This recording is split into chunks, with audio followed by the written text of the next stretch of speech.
All right. Just gonna wait for a few people to trickle in and we'll see what we can do. Oh, what's up, Anthony? What's up, buddy?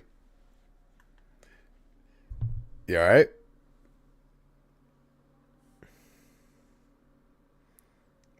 Good to see you, boys.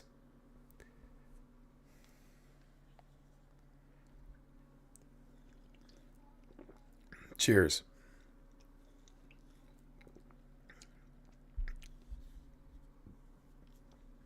All right. How you fellas doing? You all right? I look forward to it every time. Jacob the motherfucking dabbler. Cheers, boys. Oh yeah. Yeah, Kickface, it really sucks, dude. It's phenomenal on an emulator, but it's really a shame how I don't know if Rockstar biffed it or Sony biffed it, but either way, was the mic sound okay? I mean, it's all right on my end, but good, Anthony. I'm good, dude. Like just about to get this game going here. Sad though. I got to be honest. I'm really, really fucking sad. Monolith Studios is dead. It really makes me sad. Monolith is a company. If you've ever watched my review for Condemned or for Fear, those are two of my favorite games of all time. Plus, they made Blood, which is like the best FPS ever, pretty much from the old days, from the build engine days, anyway. Um, Monolith Studios is dead.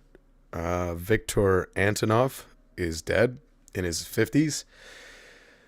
He was like the main artistic influence in Half-Life 2 and in Dishonored. Like City 17 is pretty much Viktor Antonov. I don't know how he died, but he's gone. So it's like a sad sort of gaming week. Um, Personally, this morning, the IRS put their big scaly pecker right up my ass. That was fun. So I'm now consuming this beverage to numb the pain. So shout out IRS. Shout out to my rectum. Shout out to the big scaly dick of the government. Shout out. Let's play some Warriors. Enough of that. But rest in peace, Monolith Studios. Another one gone. It just fucking sucks, man. I don't know. These creative, beautiful minds, if they do stay in the games industry, are going to go to goddamn Activision or something, and their talents are going to be completely wasted. But maybe I'm wrong. Anyway,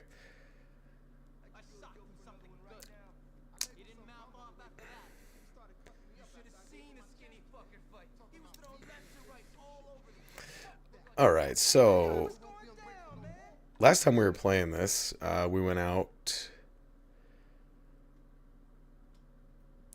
Uncle Andy, shout out, buddy. What's up? Yeah, gone but never forgotten. Monolith Studios is my shit. I planned on playing the Warriors tonight, so that's what I'm gonna play. Maybe in the future we'll do some Fear. I actually recently downloaded Fear 3.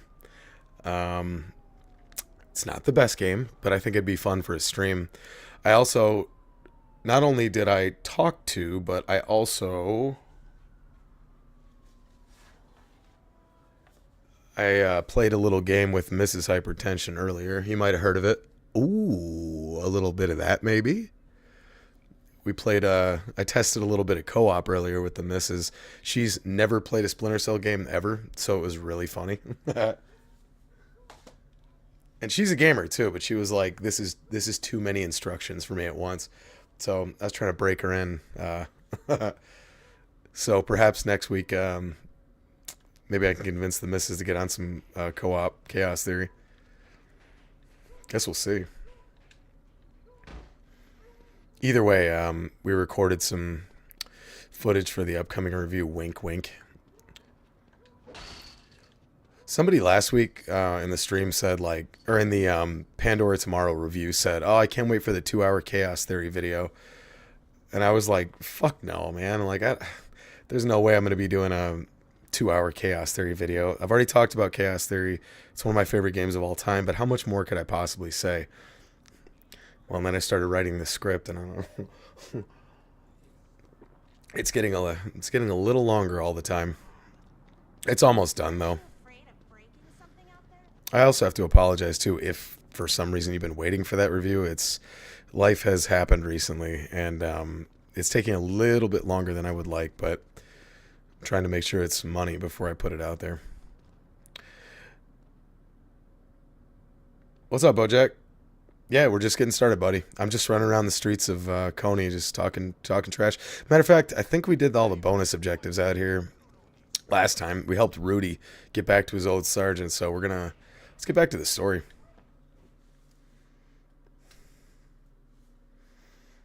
Right, and that's what I'm thinking, Landy. I don't just want to pump out the Chaos Theory video just because I'm eager to, because then it's going to suffer.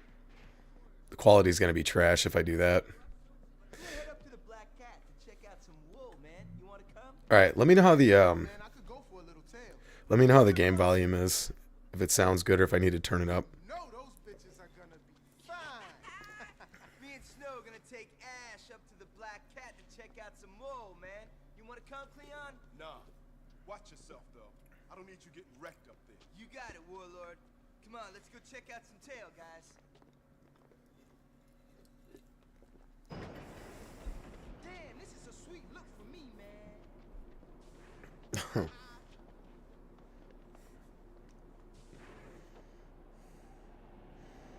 That reminds me of Roscoe Street Station. Real ones know.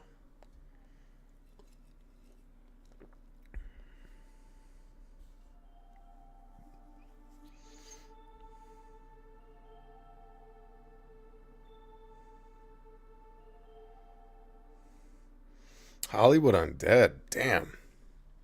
Good reference.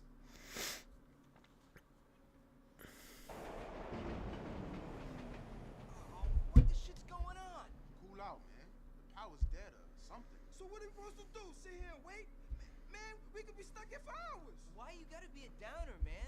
Ain't no point in complaining. Man, I just don't like being stuck up the ground in a can, man. I got claustrophobicness. Hey, look, a way out. Let's go. I guess we're walking. Yeah, the dialogue in this game, like, it's the perfect blend of, like, real, like, vintage 70s talk, like sucka and bappa and all that good stuff, but, like, it's also comedic and theatrical enough to where it's charming, you know? It's not so real. I love these animations so much. Like, I mean, it's simple, right? A running animation, right? It's however many frames, but it's just it's so well done.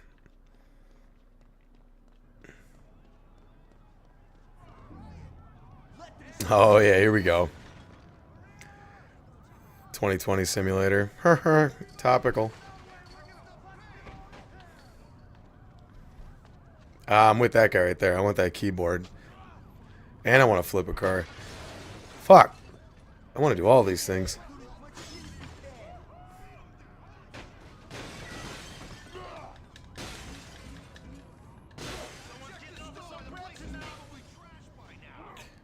Oh, pardon me, sir. Excuse me. Thank you. My buddies will handle you. Also, let's see, where, blah, blah, blah. Somebody said Lost Planet. Oh, Anthony B-Star said I should play Lost Planet 2. The entire campaign is drop in and out, like the first one. I would love to do that, man. As a matter of fact, I don't know if I downloaded that on my Xbox. I have to check.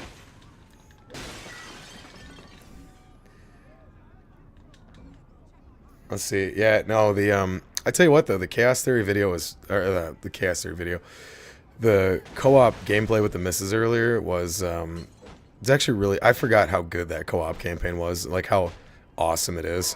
I forgot just how much fucking fun that co-op campaign is. It's so good. Like all those little moves you can do, oh god, I'd have to watch it back. The name of the throwing move where you can just whip your opponent, your teammate across the map is so good. Oh, what am I doing? We gotta set the command.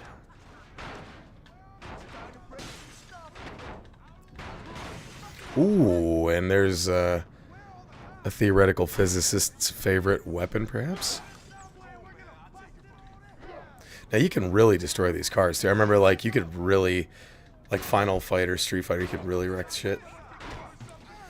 And I just played it, too, earlier. I mean, nobody came to hear my fucking personal woes, because who gives a shit, but we were playing that, and then I had to finish some paperwork for the IRS, and, like, I got a really, like, unpleasant message in return, basically saying, you know, oh, you want to make a little money on the side? Well, guess what? Suck our dicks. And then when I got that, I was like, you know, we need to take a break from co-op because I just need to sulk for a minute. I didn't have Creed playing in the garage, but I was in the garage lifting weights. I was taking out my frustrations on the iron. No Creed though. I should have. Oh, you can take a guitar like Jeff, JARRETT, baby. Time to style and profile and never draw a dime. Oh, yeah, Bojack. I love the camera, dude. I like when you're... Okay, so when you're up like this, and then when you start to run, it gets a little lower. You see that? As soon as you start to sprint, it kind of gets in on the action. Just a little bit.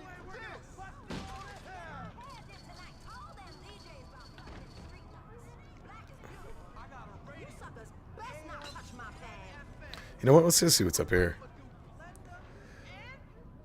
Oh, shit. What's up, Benjamin? Yes, you can break into a pizza shop. I don't know if... Let me see if it's on this level, though. I don't think it's on this street level. Whacking people with guitars reminds me of the old WWE games. Oh, what's up, Caleb? How you doing, bro? Oh, my God. Caleb, we did that on the last stream, dude. We took Cowboy's hat on the very last one. That's funny you say that. Yeah, you can break into a pizza shop. I don't know if, Benjamin, I don't know if it's on this. Yeah, we'll have to get to that. But I think in the opening level, the tutorial, when you play as Rembrandt, you can do that. Yeah, fuck, man. Uncle Landy, I think, maybe one of these days on the stream, I'm gonna get, maybe I'll get one of my buddies over, or the missus, and we can play some WCW NWO Revenge or No Mercy or something.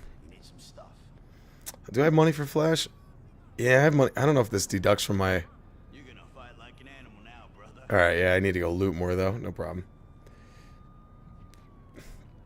Break in and eat it empty. Oh, by the way, Benjamin, I could just email you, but I might as well tell you, on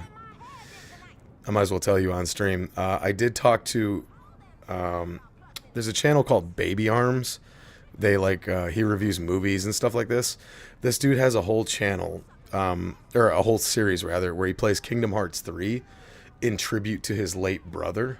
His brother died of and I watched a lot of them. His brother died of an opioid overdose, which is terribly sad, obviously. And then he played Kingdom Hearts 3 because him and his brother used to play Kingdom Hearts, pardon me, Kingdom Hearts 1 back in the day. So he played Kingdom Hearts 3 because his brother wasn't alive to see it, and did a whole playthrough tribute to him. Baby Arms is his channel. I sent him an email at your suggestion, Benjamin, and we're gonna have I'm gonna have him on one of these streams probably in about a month.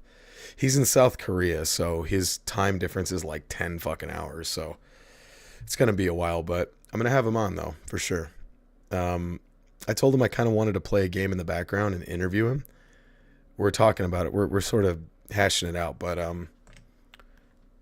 that's the plan. Also, go subscribe to Jacob the Dabbler right fucking now because I say so, and go subscribe to Digital Hauntology because both of those motherfuckers are awesome and they make great content. That's my PSA.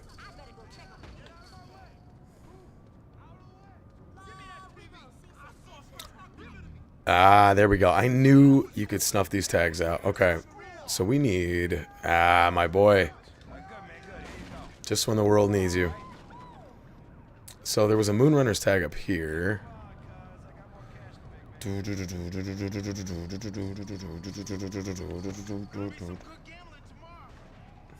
Also, I'd really like to make a a song on the stream one day.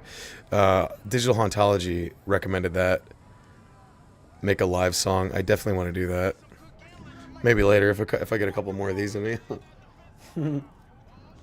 I'll grab the keyboard and put a beat out there for you. I guess it depends. All right, so that was one Moonrunners tag. Let's see.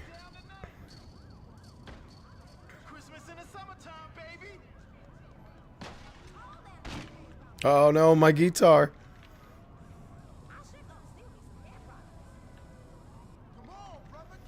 Oh, the ambient dialogue from NPCs is so good. Oh my god, I fucking suck.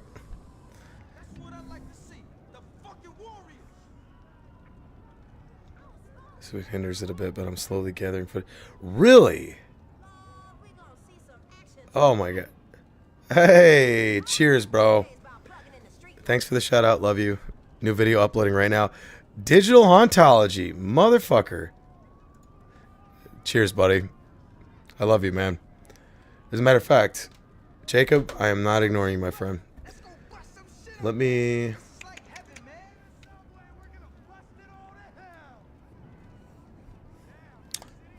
Let me practice being a real streamer for a second.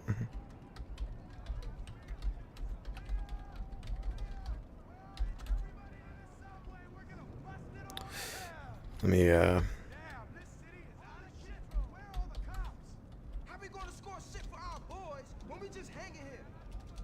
There we go. I don't even so it's kind of weird how you work this thing. There we go. Can I make it bigger? Ooh, yeah. You see that? There we go. Digital Hauntology. Thank you, sir. I'm truly grateful to you, buddy. Especially with this shit that happened this morning. You don't know how much that means to me, dude. So, Jacob, tell me about that, dude. I mean, obviously, you know, I'm not trying to get into your personal business, but are you okay? Are you just figuring life out right now, or are you moving, or what's going on? Again, not trying to get personal. Tell me to get lost. I'm really looking forward to that, dude. And don't think for a second that, with your permission, I wouldn't promote the shit out of that series. Because, you know, I'll watch it. I'll be there. And I'm going the wrong way.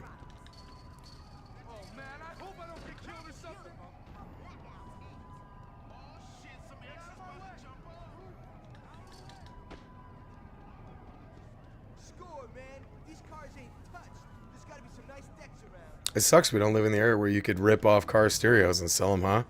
Alright, so we gotta fuck up the Moonrunners if we're gonna have any hope.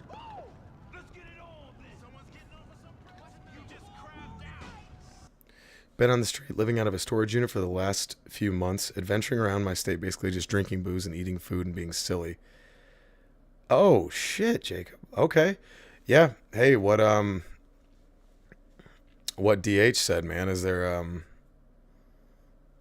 a way we can help? Seriously. You've been loyal as hell to me since the early days, dude. I'd be more than happy to fucking help you out, buddy.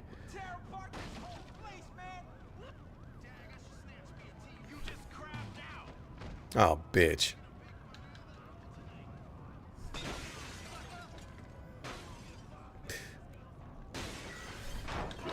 Ooh.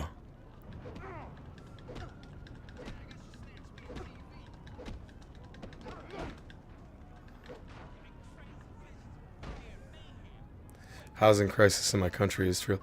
No kidding. Is that bad? Out in the Aussie land there? No shit. Damn, man. Hey, man, well, don't think I won't find a way. Next, I'm trying to think. Nick, did you have to be a partner to... I'm trying to remember. Do you have to be a partner to get super thanks? I think you do. Anyway. God damn, man.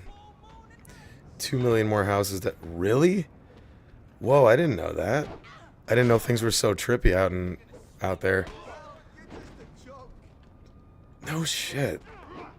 Damn, dude. Well, if you're ever out in the States, bro, you always got a couch to crash on. You just gotta deal with a couple stinky old dogs and me just ripping nasty farts in the living room.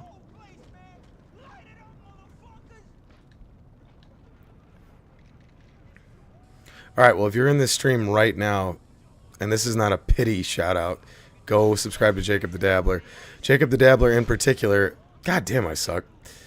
Jacob the Dabbler in particular took one of my songs and made a sick-ass music video out of it. And that fucking touched me to the core. I can't tell you how cool I thought that was. Seriously. That was so awesome.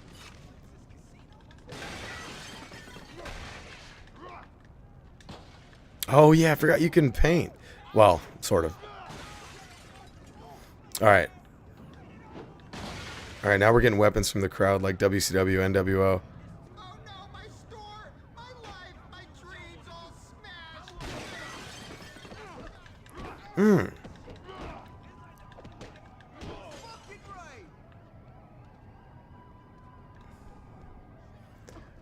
It freaked me out a little. Yeah, dude, right? That I never... So, you can always tell what kind of mood I was in. Craig Garrett. Cheers, buddy. Cheers, buddy. Thank you. Craig Garrett on the stream. It's so good to see you. Craig, if you're watching, we are playing a video game called The Warriors. We're playing a video game called The Warriors based on the 1979 Walter Hill film. This was made by Rockstar Games. If you don't know, they're the guys that made the Grand Theft Auto series. And right now we're playing as the boys, just ripping off a couple car radios from the late 70s. Uncle Landy, thank you for subscribing to Jacob the Dabbler and Digital Hauntology. They have, I'm not kidding, dude. They make awesome content. They're my buddies. And they've been supporters of my channel from, it's probably been, what, 2 years now? And don't think I haven't noticed. And Benjamin Sente, I hope I'm saying that right, has been setting up, like, he's been brokering collaborations with other content creators. It's real wild. Digital Hauntology and I talked about that a while ago, collaborating on a project.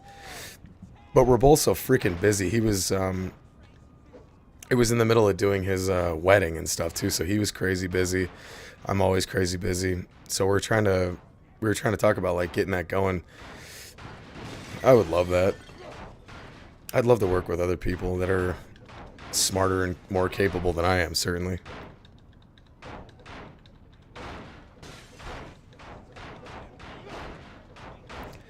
Uncle Andy, you won't regret it, dude. And Uncle Andy, I've seen Uncle Andy on the subreddit for Splinter Cell. He's a real one. He knows quality games. He'll love your content.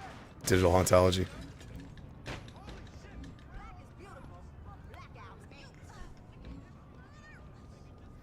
Is that the pizza store? No, Benjamin, we're still looking for the pizza store. We're in the drugstore.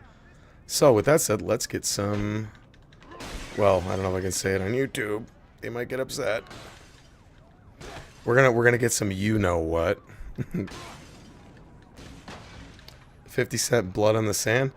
Ooh, now we're talking.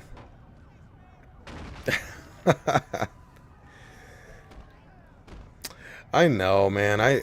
Benjamin, I see like the modern day content creators and it's all just like slop. I don't know. And that's not to say that my shit's like amazing or whatever, but there's so much nonsense out there. There's so much like cheap, easy grifter content. I see like the reacts content and sometimes it's kind of interesting.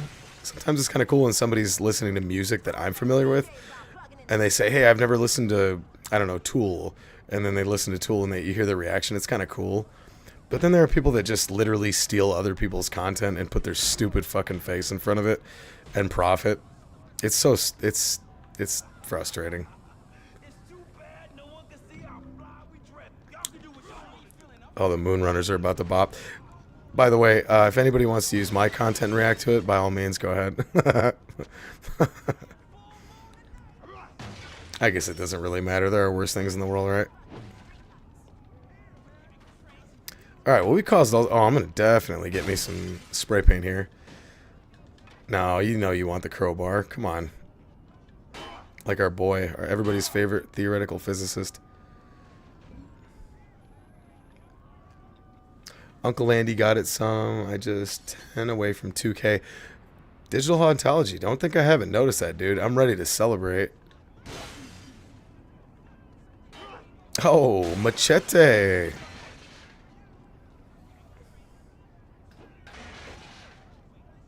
That's right, Jacob. Don't, guy. Yeah, let me be subtle about it, guys. Don't use my content, okay? Don't throw Hypertension Films content on YouTube. That would be awful. As a matter of fact, everybody just steal my content, then put your face in front of it. Just chew pizza while you're watching it or something. I don't care. I don't really care. I'm just saying there are those people out there that are like, they just literally play somebody else's stuff that they worked hard to make, and then they go, interesting, here's my opinion on it, and it's some neutral bullshit. I'm not going to use any names because, you know, who really cares, but it's everybody knows who we're talking about. There are some really successful YouTubers out there that their whole success is predicated on watching other people's shit. It's really goofy. Also, Craig, if you're still in the stream, buddy, this shirt is for you. It's the Macho Man Randy Savage. That's for you, buddy. Thank you. Thank you for your donation. I love you. Always have, always will. Oh, right. Now I remember why I suck at painting, because Vermin is not a good painter. Rembrandt was the painter, so his tagging ability is much, much easier. Okay, now I remember. I'm like, man, I'm sucking really hard at this tonight. Now I remember.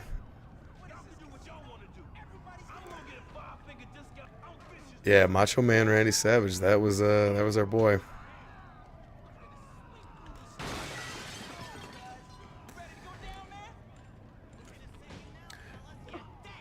Well, Digital Hauntology is uploading a video on, well, I don't know what it's on, but it has Iron Lung in it. So therefore, I'm automatically invested in it. Anything Iron Lung. Ooh, got your ass. And I got his hat, too.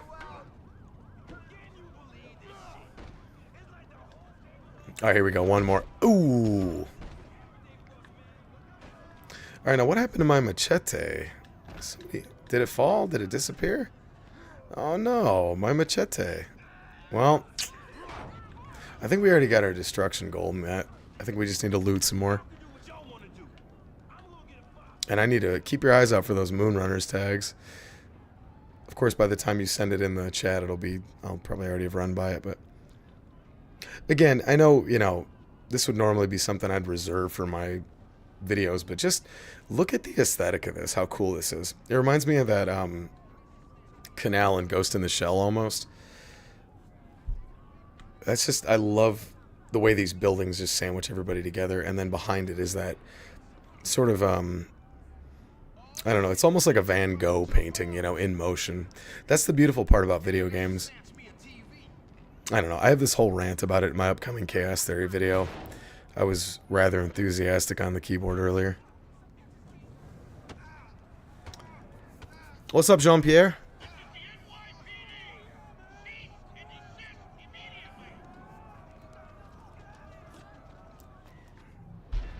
Uncle Andy, have you seen Ghost in the Shell? You just got your Burger King? Hell yeah, Anthony. Let's go, buddy. Jean-Pierre, I'm not using any graphic mods. This is, so I have to admit it is the emulated version, but it is the PS2 version right from the disc. I just uploaded it to PCSX2 and then I'm just emulating it. I'm using definitely not a PS2 controller, but thankfully muscle memory is, I mean, it's all the same. I got the F that'll smack you till Tuesday. This is uncut flash. It looks good though, doesn't it? I mean, even back then in 2005, this game didn't look amazing or anything like that, but I love, you can't beat the atmosphere of this stuff. I mean, I don't think I'd ever want to live in 1970s New York. It sounded brutal. I'm gonna send the boys out to start causing mayhem. Get my fucking hat back too.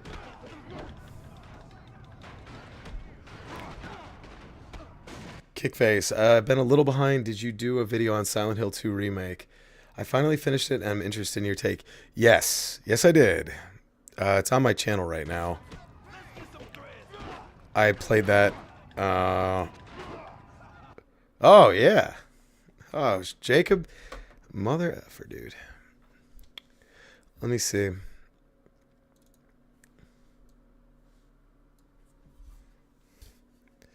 You know what? I tell you what, because I can't fit everybody's name. Let's do this.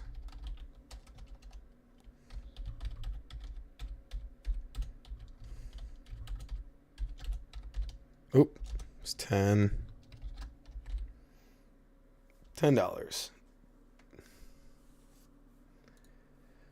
Current dono. Yeah, buddy. So I'll just keep a current donation counter running. Okay, cheers. Thanks, Jacob.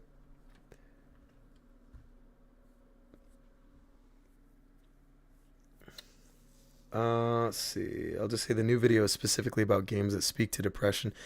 Oh my god. That's so weird, dude. I was literally just thinking about, where is it? I have a sticky note. I have sticky notes all over my desk. It's sort of like, if I get like a mad idea, I'll sprint and write it down. And I had one about games that I play when I'm depressed. And one of them was Half-Life 2. Another one was, I think it was Beyond Good and Evil, actually. I'm really looking forward to that, dude. Cheers. I will. Thank you. I'm looking forward to that, dude. Digital Hauntology, whatever you're about to cook up, I'm in the mood.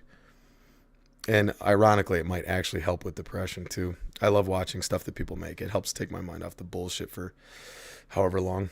So, Silent Hill 2 Remake. I named my video, the Silent Hill 2 Remake is almost surpasses the original. And I mean that, man.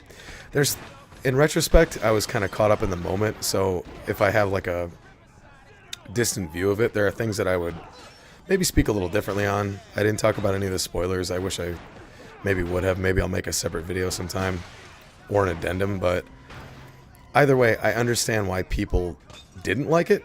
I completely understand. And I'm an old school Silent Hill 2 fan. You know, I'm not a Johnny come lately. Ha ha ha, Johnny. Oh yeah, BoJack Max Payne is definitely one of those videos, or one of those games. Not any of the Max Paynes, 1, 2, or 3, any of them qualify. I used to play Max Payne 3 all the time when I was miserable. It's kind of bizarre because it's one guy who has a shittier life than all of us fictionally, but so I don't know. I guess maybe I played it and reminded myself, hey, it's not too bad.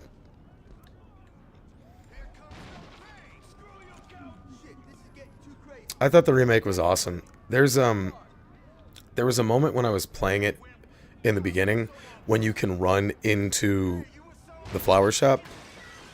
And as a kid, when I used to play Silent Hill 2, what's up, Macho? The country of the bitch, Anita. So Macho, you know all about Max Payne 3 then. Although I heard it was a little bit more like Rio de Janeiro, but either way, it's Brazil.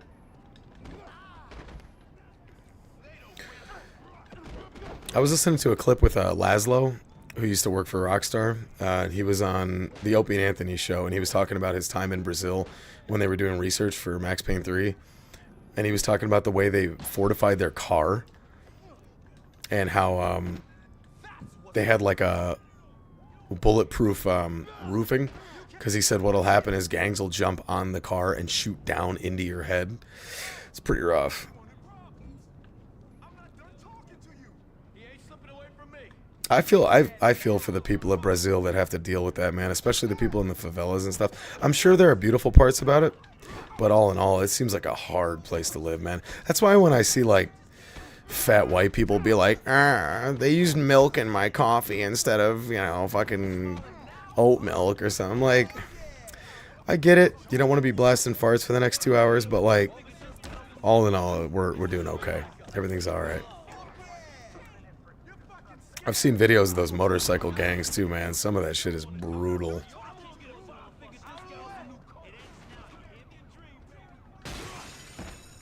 I was gonna lockpick it, but it's already a riot, so. Oh no, Ash got arrested, my buddy. We gotta go pick his cuffs.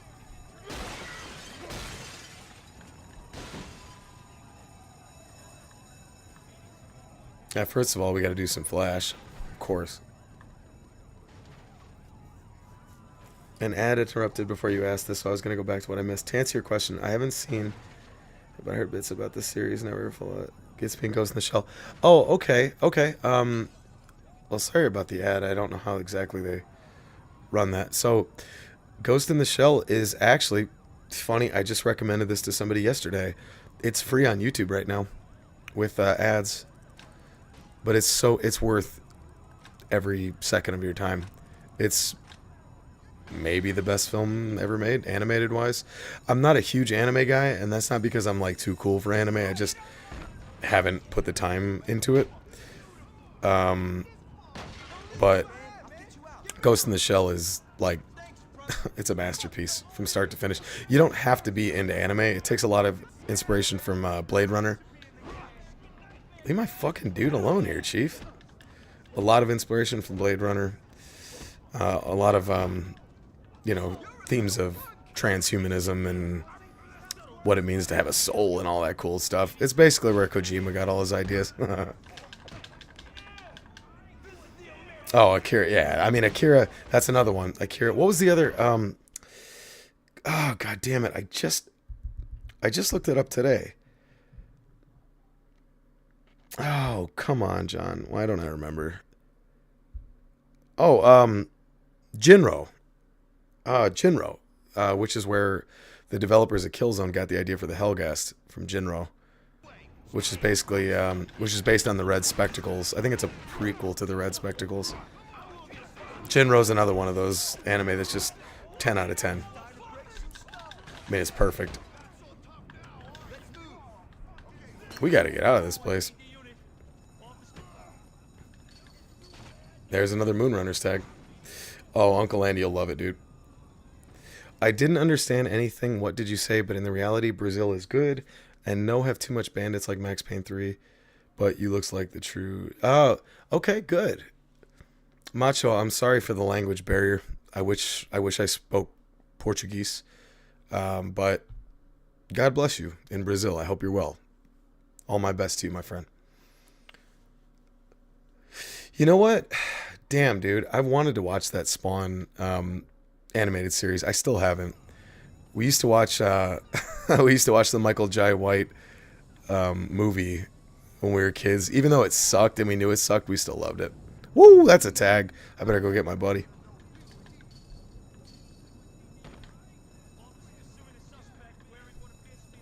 I got you, buddy. Here, just sniff this and you'll be okay.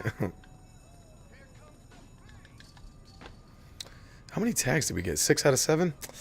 Shoot.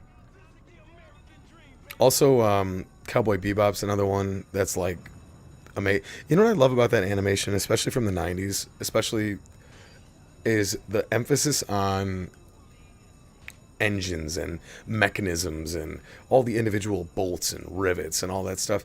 It's just amazing what those people could accomplish with, basic computers back in the 90s. I mean, they didn't have anything like they have nowadays.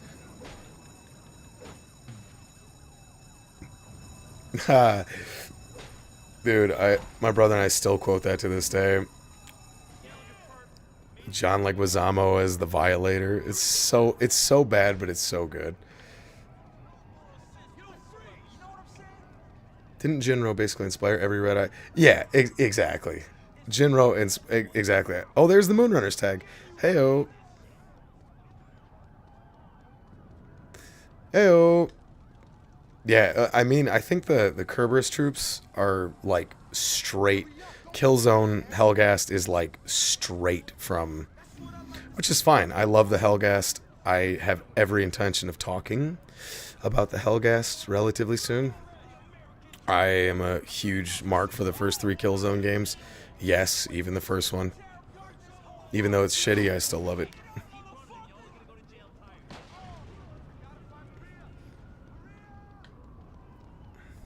You enjoy Aphex Twin? I enjoy Aphex Twin very, very, very much. I think Aphex Twin in sort of the music realm, like especially, you know, the kind of stuff I'm into, Aphex is the king. Him and Amon Tobin.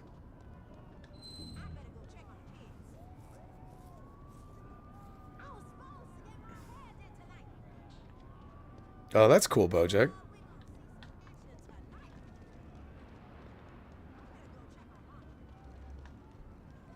That was great, man. Everyone was getting in on the action. It's too bad them riot cops had to ruin our fun, man. Yo, check it out. The lights are coming on. Good. The subway will be running in no time. Oh, there they are, the Furies. Yeah, baby. Who the hell are these dudes? I don't want to find out. Say we take off. Let's stay out of sight, man. I don't want these freaks on our ass. Get to the subway before you get wrecked. Come on, guys, run!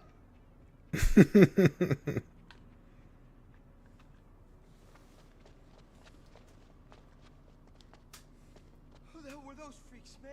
I don't know, man, but they were some bad mother dudes, man. They creep me out, man. I just want to get back to Coney, all right? Yeah. Oh, I love Boards of Canada. I've been listening to Boards of Canada for a long time. Long time. I think probably like 15 years now.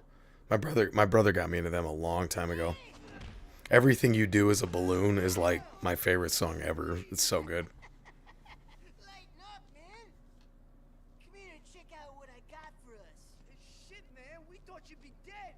Where's Tommy and Patches? Who cares? They were getting on my nerves.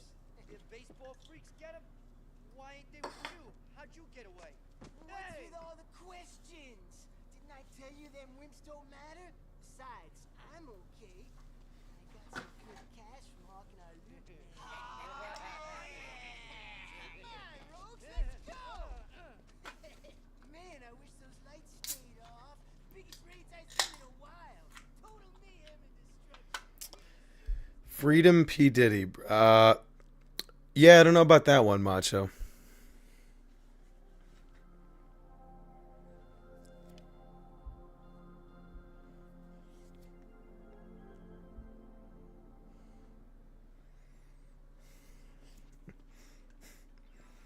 Oh, hold on a second. Let me, God damn it, I hate to do this to you guys.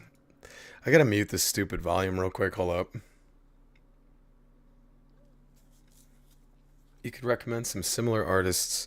You know what? I tell you what, Jean-Pierre, while we're on mute here, the reason I'm muting it, by the way, is because it's playing copyrighted music and YouTube isn't too into that. Well, Chris Zabriskie is a really great artist. I'm trying to look what else. One Heart is good. There's an up and coming dude named John Carpenter, but it's not John Carpenter the director. It's just Jon Carpenter, one word smashed together. Let's see. I'm looking at my list. I listen to a lot of different artists. The Green Kingdom is always good. The Green Kingdom contributed songs to Hotline Miami 2. El Huervo is really good. Also Hotline Miami.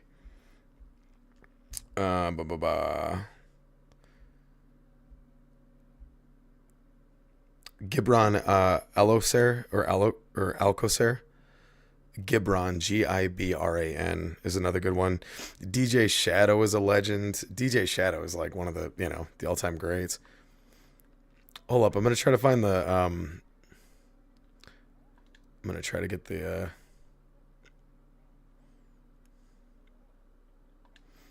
I wonder if I can get rid of the music if I get rid of the radio here. Anyway, I'll turn the volume back on.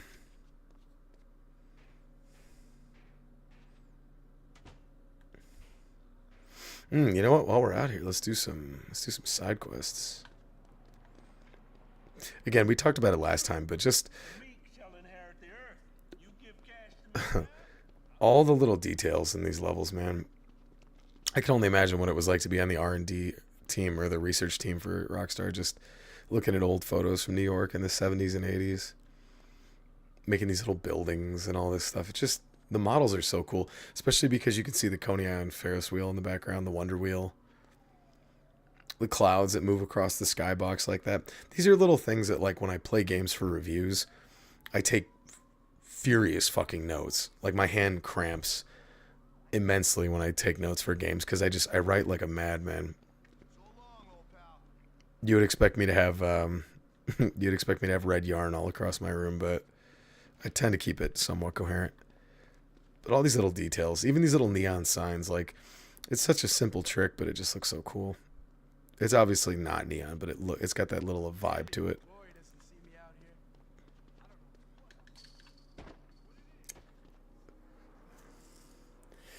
I love Kanye West. I want to suck the ball. Yeah? Nice. Nice.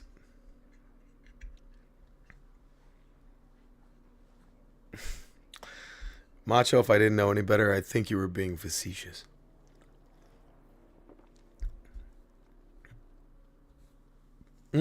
So, Bojack, I actually found a, hold on a second, let me see if I can find it. I got, a notebook, or I have a notebook, rather. So I can find it. There it is.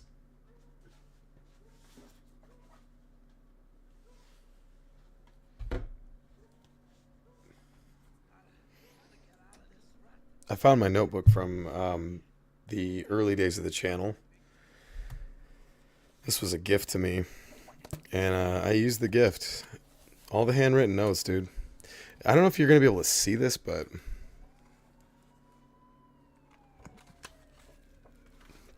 you ever see the movie Seven, where they find what's his name's Kevin Spacey's notebooks? It's a little bit like that. Also, there's a little bit of a movie that I was working on and have a script for, actually. Also, I guess now would be an interesting time to mention that I'm writing a new movie script. Hypertension Films is actually going to be Hypertension Films before long.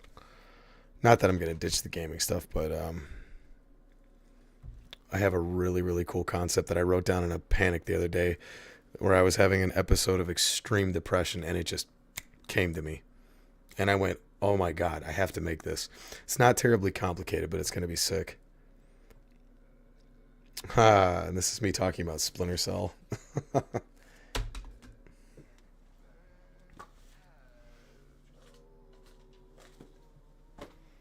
Although nowadays, I was recently given a gift, a digital pad that I can, it's a digital pen, but I write it down and I can just send it in emails. So if I'm at my day job and I have 20 minutes to myself, I can take that file in my email and just start writing handwritten notes. There's something about writing handwritten notes. I like feeling the rhythm of the words. I like writing it out to see how it feels as I'm processing it. And then, of course, when I transpose it into a script, that's when I refine and cut all the excess fat off of it. Or I try to, anyway. Sometimes I'm a little verbose, like the Chaos Theory review. I'm going to have to edit that one. Thank you, Craig. Thanks for coming out, buddy. Love you. John Doe's notebook. Yeah. That was it.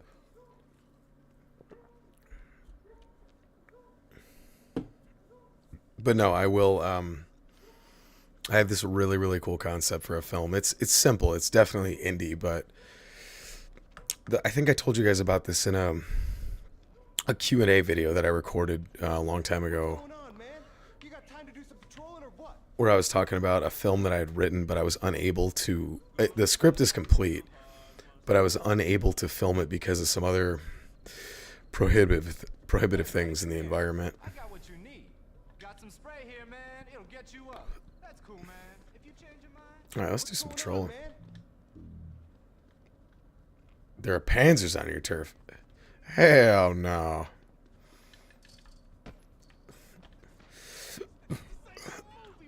It's time to All right, motherfucker. let's go bust some heads. Take him apart. Sorry, buddy.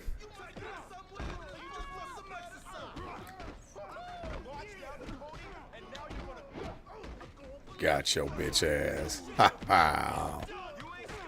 Jugs gotcha. I just imagine like people doing their laundry in the background, like folding clothes and listening to my dumbass comments.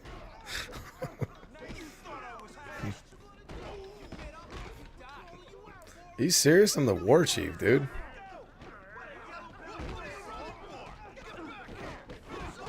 Think you can bop on our turf, huh? Bitch.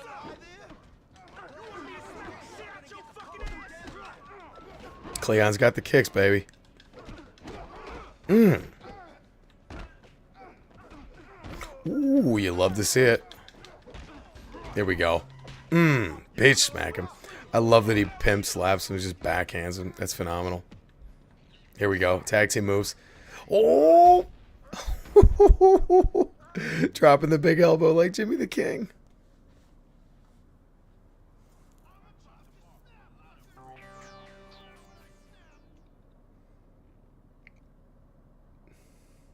Fat man skin fold cheeser. Yeah, it was oh, was it? Oh, no. I know what you're talking about, Jacob. It was when I did the top 10 horror settings in gaming, and I talked about not only does Pigsy's home look nasty, but it probably smells like fat man skin cheese. See, that's the perfect. That's the kind of line that comes up when I'm handwriting, because when I'm handwriting, it's sort of like that's my manic process. That's where, I mean, you saw the Notebook. That's when I'm like, I'm sort of like, I'm playing the game and I'm going, oh fuck, like SpongeBob, like write that down. And I'm like, get it all. And I just, those weird, creepy lines come to me. And then I see them a week later and I go, Jesus Christ. Or if I write something, it all depends on mood. I'm a very emotional person. Not like boo-hoo-hoo. Emotional, like I put my heart and soul into the thing that I'm working on. So if I'm playing a guitar, I want my fingers to bleed. If I'm lifting weights, I want to feel like I'm about to faint. If I'm mowing the lawn, I don't even give a shit what anybody else thinks. I want that fucking lawn to look precise, man. I just have that passion. And, sometimes that passion comes out and manifests in weird ways. Hey, dude! Help me! If I lose my stash and all of this, I'll be like so pissed off, man. You're getting a good look at me? Oh! Business to run. What's up, Newts? Ding Dong 5000. Thank you. I love you. Ooh, Ding Dong. Can I? Oh, I can. Ooh, I can put you in a timeout, Ding Dong.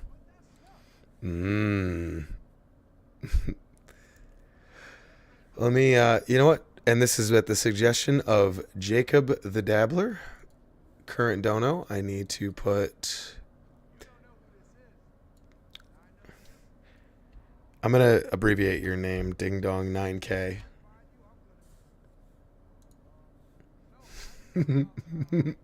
And shoot. Let me adjust that. De Niro amount. Thank you so much. I love you. There we go. Oh, what's up, Rai Rai? Good to have you here, buddy. Ryan, you're always welcome, my friend. I love to see you here, man. Your subscribers can tell. Thank you. Thank you, Jacob. That means a lot to me, dude. I work myself up fiercely into this shit. And I get real sweaty sometimes. Anywho, you're gonna see that in the Chaos Theory review, the Splinter Cell Chaos Theory review. I wrote a line earlier where I was just like, I felt like I was biting my lip like Beavis, you know? Just yeah, good to see you, man. Lurk away. Alice Madness Returns. Ooh, now was that the American McGee one or the one on the 360? That was the PS3 one, right? Because the American McGee one was on PC. Shit. Newts. It is not a Fallout New Vegas film. Amazon's got you covered there, I guess, if you're into that. But you know I love me some Fallout New Vegas. I got my special edition around here somewhere. No, I don't want to. Fuck, man. I don't know. I probably should keep it under wraps. I'm not worried about people stealing my content, like my ideas or anything like that. But I want it to be a surprise to you. But the thing I thought of, I wrote down, scribbled down like a madman on a bunch of Post-it notes, and I can see it in my mind. And it's gonna be sick. You'll like it. If you like any of my sort of horror theme videos, if you're into that kind of stuff, you'll like where I'm gonna go. I promise. All right. Anyway, what do we have to do for homeboy right here? This is, by the way, if you're looking at this dude right here, Tommy Chong, that's me when I was like 19, I think. You wanna keep it low, bro, man? All right. Oh, we gotta move fast. I think I can help you. Woo. I'm getting you out. All right, let's go. Oh, I suck. Come on, bitch. Come on. Oh, the bumpers on the Xbox controller are not as good. All right. Let me put this out there. Xbox 360 controller, greatest of all time. Everything other than that, Hey, man, I got it. I don't know. These bumpers are not cutting it. This Xbox One, I think it's a One controller. Although that Series controller is pretty crisp. You looking to dose? That 360 controller, though, goddamn, they nailed it back in the day, man. I got to give it to them. And I was a Sony fanboy, but god damn, they nailed that controller. It was a 10 on 10, precise, buttery smooth. You want to hit it up, man? I got it. Don't worry. Woo! Sequel to American McGee. Okay, that's what I thought. President. Brother, Newts, I could not be a president. I couldn't be a president of shit. You know why? Because I can't. I'm not a good liar. Come on, bitch. God damn. There we go. We got it.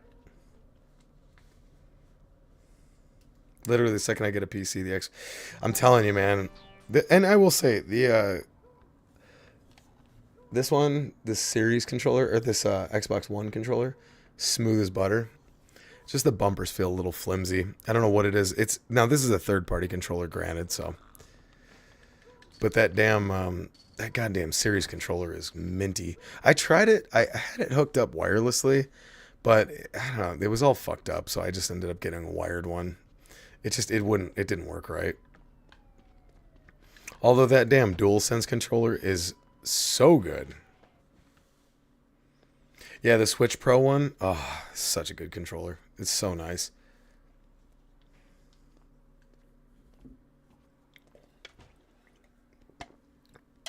Also, shout out to Monolith Studios. Rest in peace. I wish Monolith Studios was still around doing what they do best. It makes me really sad. I just wanted to say that. Play as... Oh yeah, I remember Rumble Mode. Can't be a bad thing. We pretty solid, man. Any girl that gives me the time of day is okay in my books. Oh, the flashback missions. Oh my goodness, I forgot about this. Or we need a video on the Thing games. Shout out Christina Applegate. I hope someone gets that reference. I do know who Christina Applegate is. I'm an old Married with Children fan myself. Dude, I think Newts, I don't know if you were here last time. Let me reach for this real quick. Hold up. Come on, bitch. Damn. There it is. I love, love, love the thing. Woo! I love the film. I love the game. See, I bought this disc a couple of years ago, and when I saw it on the shelf at the local retro shop, I was like, okay, that's the next video I'm doing. I'm instantly going to make a video on it. I want to talk about it. Blah, blah, blah, blah, blah. Because that's one of those games that I played way, way, way back when it came out. And I was always like, what the fuck? Why aren't more people talking about how amazing this game is? And now it's kind of, some of the bigger channels have talked about it. So it's kind of like, okay, well, do I have the same amount of enthusiasm? Of course. But as far as making a video, does it seem like I'm just chasing the bigger guys? Like, I don't know. It's a weird middle ground. Oh, was that an Eric Andre riff? Shit. Flew right over my head.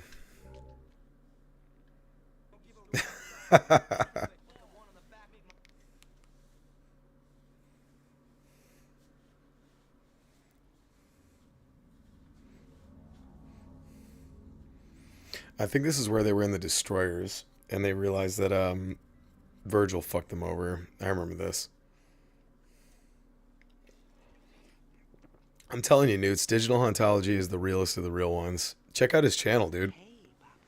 Check out Digital Hauntology on YouTube. The guy's makes awesome gaming retrospectives. No shit.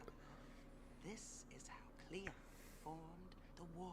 This destroyer gig is getting real old. Yeah, and I think Virgil's starting to come unglued, man. Hey, Virgil wants to see you. Now, what for, Lemmy? Sure, I'll let you know. So the Destroyers was the one original gang that Rockstar added to the game, and it fits so perfectly. Cleon, I want you guys down at Tax Warehouse tonight. St. Mothers are coming down at midnight to make a buy. What am I, your errand boy now? You're my right-hand man, Cleon. I trust you. Anyway, I got something to deal with. I'll meet you at Tax at midnight. Where's the stuff?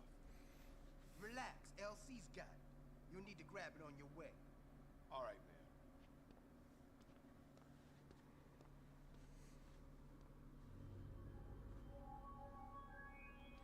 man. Ooh, something is afoot. Let's get our asses over to LC's place and get this shit. Woo! See, even like just little things like this. These guys hanging out over here, your buddy's doing a tag there. I don't know, man. I just get such a kick out of this stuff. Yo, dude, we gotta start to toughen up. Don't wanna be a bunch of soft motherfuckers if we ever gotta defend our shit, man. Yo, Cleon, my man. Thank you, Newts. I appreciate that, buddy. We were just talking about it a little while ago. I don't know if you heard, but I'm working on the freaking Chaos Theory video right now, and it's taking time, man, but I'm going to make it. It's going to be dripping. That sort of hypertension style that you might know, it's going to be saturated, man.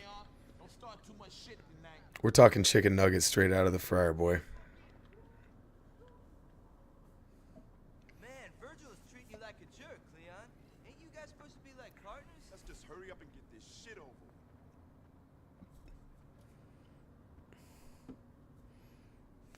LC, it's Cleon, man. Let me grab that shit. You kidding, man? This cop's all over my ass, man. Unless these pigs get out of here, we ain't gonna do this deal tonight. We gotta get rid of these cops to make this pickup. If we cause enough shit around this neighborhood, they'll have to shut down their stakeout. You know what? Let's go yonder. Can I give commands? Yeah, there we go. Trash everything! I'm gonna smash everything I can! Everything!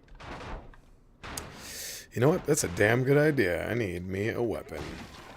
Hold it right there! Hey! Hey, you! NYPD!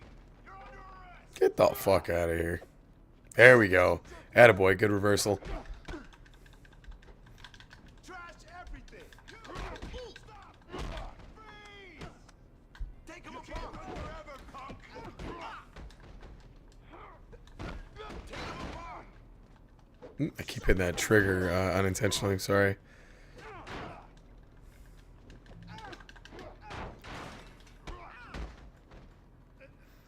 Oh shit. There we go. I got it. I got it. Yeah, we're good. Punk ass motherfucker. I need that nightstick is what I need. You know what? We also need a good head smash. It's been too long. Come on. Let me have it.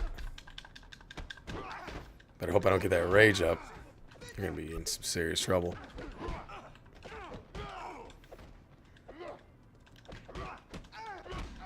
There we go. Let's go.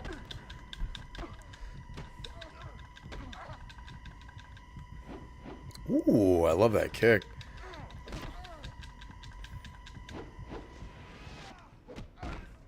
Ooh, yeah, I gotta get my bowler.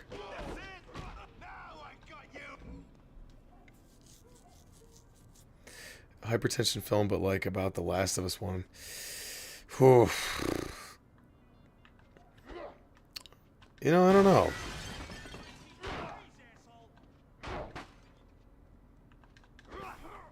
Oh, yeah, there we go. That's an instant unlock. We need to go cause other crime, though.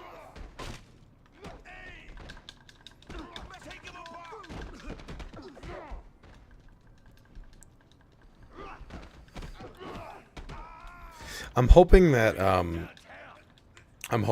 with oh shit, I'm about to get arrested. Hopefully my boy gets me. If he doesn't get fucked up. I'm hoping that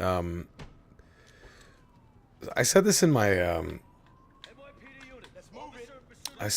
little Fear 2 Q&A when I hit 5,000 subscribers that gaming stuff is not secondary to me. It's not like a stepping stone. It's not like a... I don't think of it as lesser than. But I am hoping that with this little short film that I thought of that you'll get a real taste of my visual sensibilities. Because I spend most of the time on the channel talking about other people's visual sensibilities and their design choices and their style. I'm hoping you'll get a real insight into mine with this upcoming film. It's going to take a bit, but I don't think I'll need any special equipment, especially in the style that I'm making it.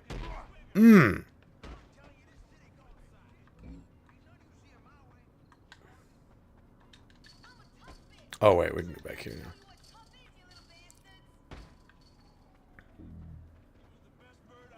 Beat up some bums. Hell yeah. He just started assaulting people. There we go.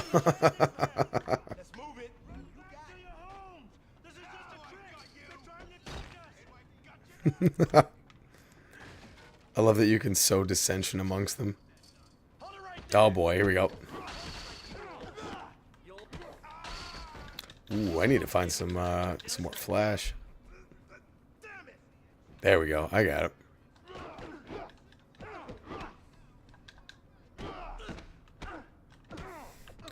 Well, it's going to be very, I've been thinking about the dialogue and like how it's going to be written. I have two films, actually, if you want to know, if anybody cares. I have two films that I've been thinking about. One of them is a little more surrealistic. Another one's more like dark comedy, in a way. Sorry, Vermin.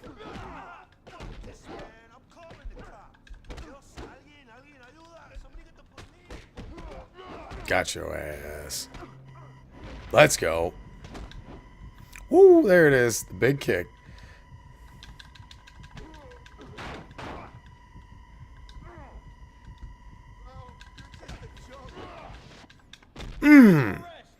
Crunchy. Hell yeah.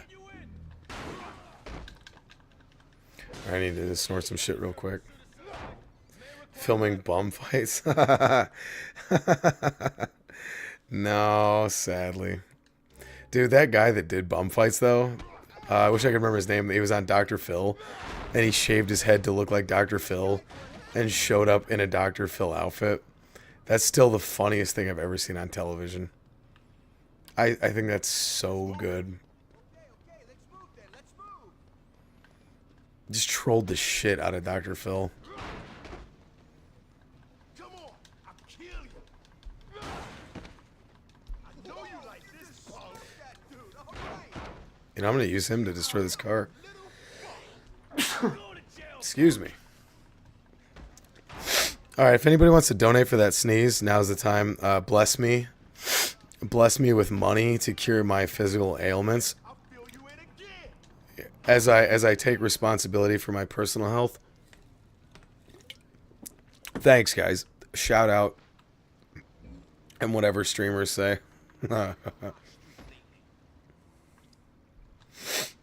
Dude, Sleeping Dogs is one of those games, man. I said this on one of the streams, but it was like, that's one of those games, dude, where I'm like, oh, I'm definitely going to play that for the channel. I'm definitely going to play that for the channel. And I just haven't made the time yet.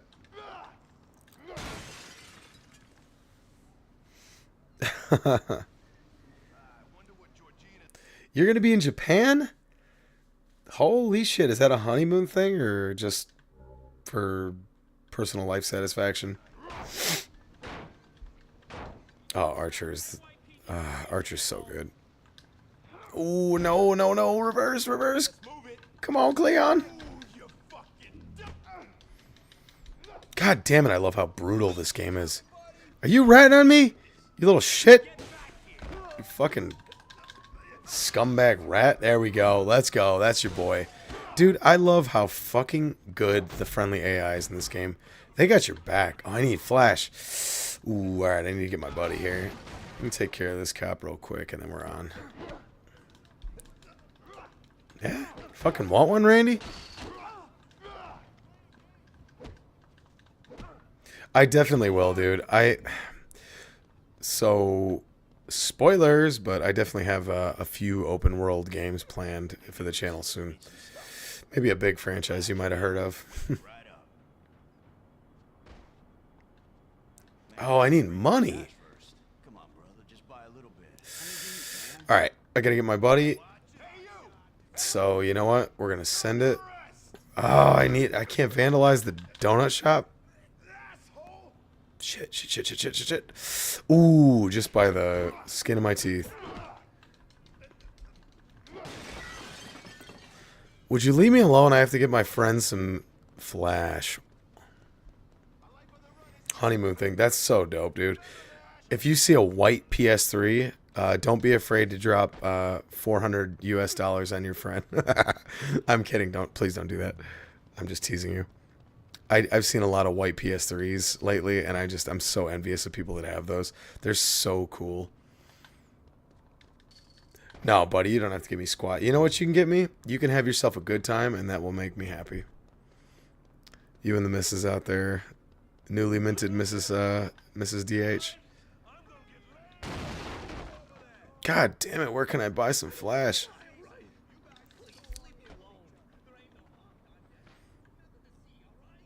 Ah, what's up, buddy? What's up, audio? You doing alright, man? A Japanese copy of Manhunt. Now, alright. I will, I might take you up on that. You got pills for it? Forever? What's with this? Oh, shit. I should not have drank. Can I mug you? Give me some money. I need to buy illicit substances, god damn you. The fucking money. Now, bitch. Shit, man. Fuck off. Oh, he's about to reverse me. Oh, no. You can't reverse the destroyers, dude. All right, let's try this again. There you go. Come on. Come on. Yes. That'll do. Now get the fuck out of my face. I got no use for you anymore. Oh, sorry. I'm sitting here trying to revive my friend. Meanwhile, I'm kicking him while he's down. Yeah, right? Old Flannel McGillicuddy here. He must have that dad strength. You know, dads in the 70s, man. They had that shit. When men were men. $20. And look at him. Look at this motherfucker. We know who this is. Let me tell you something. And this is, maybe I'm not sober anymore. We know who that is. Do you see that hand on his shirt? That's the motherfucking Dark Brotherhood if I've ever seen it. We know. We know your secret.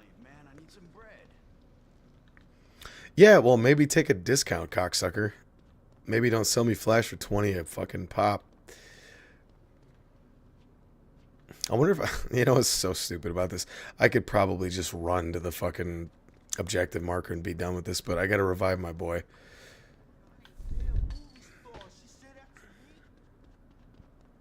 I do love that there's not a timer on it. $96 a bump in 19. Dude, right? You want to get a key bump, you got to pay up. New York is a hard New York's a hard city, man. They weren't fucking around back then, and that was back when it was the that pure. Ooh, can I get a? All right, no car stereos. If I mug this dude, the cop's gonna be right on me, so I better vacate. I'd be smart to just dip. We're gonna have to do a random mugging, dude. Crime of opportunity. Let's see. Oh, maybe there's some up here. There's usually not loose money floating around in the Warriors, but... Oh, sure. Alright, well, I have cuff keys. Whoop-de-doo. I can't sell those. I like how Vermin's just laying on the ground dying this whole time, and I'm jumping over shipping crates.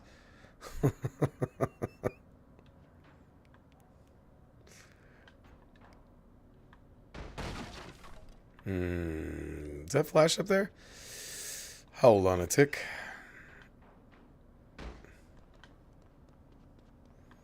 We can make it up there.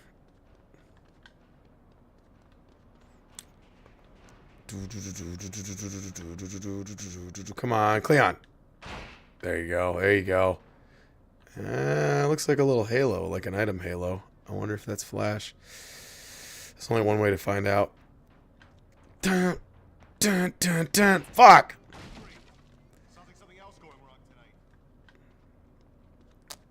Oh, that was good. You came to this stream for skill, did you not? You're gonna get it. Also, if anybody wants to play Riddick anytime soon, I did figure out where I was stuck on the last play. I think the very first or second stream I ever did was Riddick, and the solution to where I was stuck at was ridiculous. It was literally just a thing you have to jump down, and I went, are you fucking kidding me? There it is. There we go. Flash. All right, let's go get our buddy and get the hell out of here. I love how challenging these missions are, these bonus missions. Like, you're gonna earn your keep in this game. That's what it should be. Alright, after a long, hard road, we're just gonna dilate his pupils a little bit. Actually, I think it's pinpoint.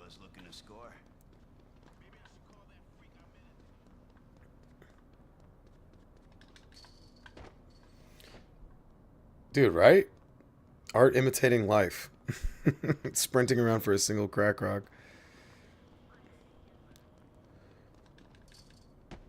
I mean, hey.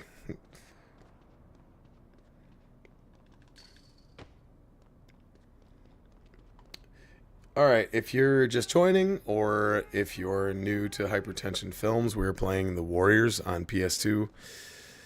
And it's... I can't tell... I don't know if it's my favorite PS2 game of all time, but it's top 3 for sure. Although, I don't know, what would you guys consider... Like, when you think of PS2, specifically PlayStation 2, what game screams at you? Is it Silent Hill 3? Is it... Well, I guess those are multi-platform. Is it Siren? Is it Metal Gear Solid 2? Like, what... And if you say White Van Racer, I'm going to fucking find you. What the? Am I hearing all right? Could've sworn. Harrison Garrison, please respond. Over. Garrison here, dispatch. What can I do you for? Over? Garrison, we need you back at the precinct ASAP. We got 1064s coming out the ass. Send your boys back. Call off the stakeout. Over. Roger that, dispatch. Oh, San Andreas. God damn it, I love San Andreas. Still wearing your water wings, huh, Junior? I ought to send your ass back to the academy. This is Mama Bear calling Baby Bear. The porridge has gone cold. Papa Bear wants us back at the lodge ASAP. Someone's shitting the bed again. Oh, I love the acting so much. Yo, LC, open up. It's Cleon. Oh, audio surf. That's so Funny you say that. Michigan Report from Hell is a game I just added to my list of my collection list. I'm really curious to see about that. I've heard it's right up my alley from what someone told me. Midnight. Where the hell is Virgil? Ah, this sucks. Hey, at least we got the stuff, right? We can do this deal ourselves. Let me see the bed. Oh, Devil May Cry 3. Yeah, Satan's mothers. Oh, this is where they get fucked over. Where's Virgil? He ain't here. I'm doing this. I don't like last-minute changes. Give me that bag. You got the money? Yeah, and this is where they get screwed over and have to run for it. What the fuck? You trying to burn us? No one pulls this shit on the mother. Hey, man, we were just supposed to bring this shit. Get those fucking snakes! Dude, To the warehouse. so I still have... Let me see if it's above me or not. No wonder Virgil didn't show. Alright, you guys want to know some nerd shit? These mothers got Alright, hold up. Let me show you something, okay? Hold on. Alright, hold on. I'm just busting out the old step ladder. I have a shelf above me. That has all my old shit on it. Especially gaming. Alright, let me show you this.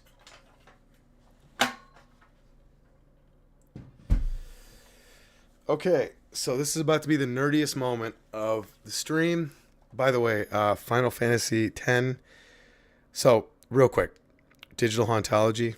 My best friend at the time, when I was a kid, loved Final Fantasy X. And he was the coolest guy in school. All the girls always had a joint.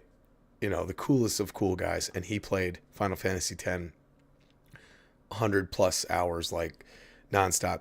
He tried to get me into it, and I tried, and I didn't. And I'm embarrassed to say that.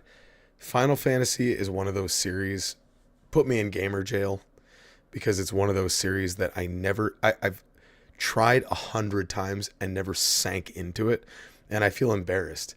It's like one of those gaming series that I feel like I need to play, otherwise I'm not really into this stuff, right? And you know I am. It's one of those fucking... It's one of those series that, like, hey, what's up, Jose? Welcome, buddy. We're talking about games that define PS2 to you.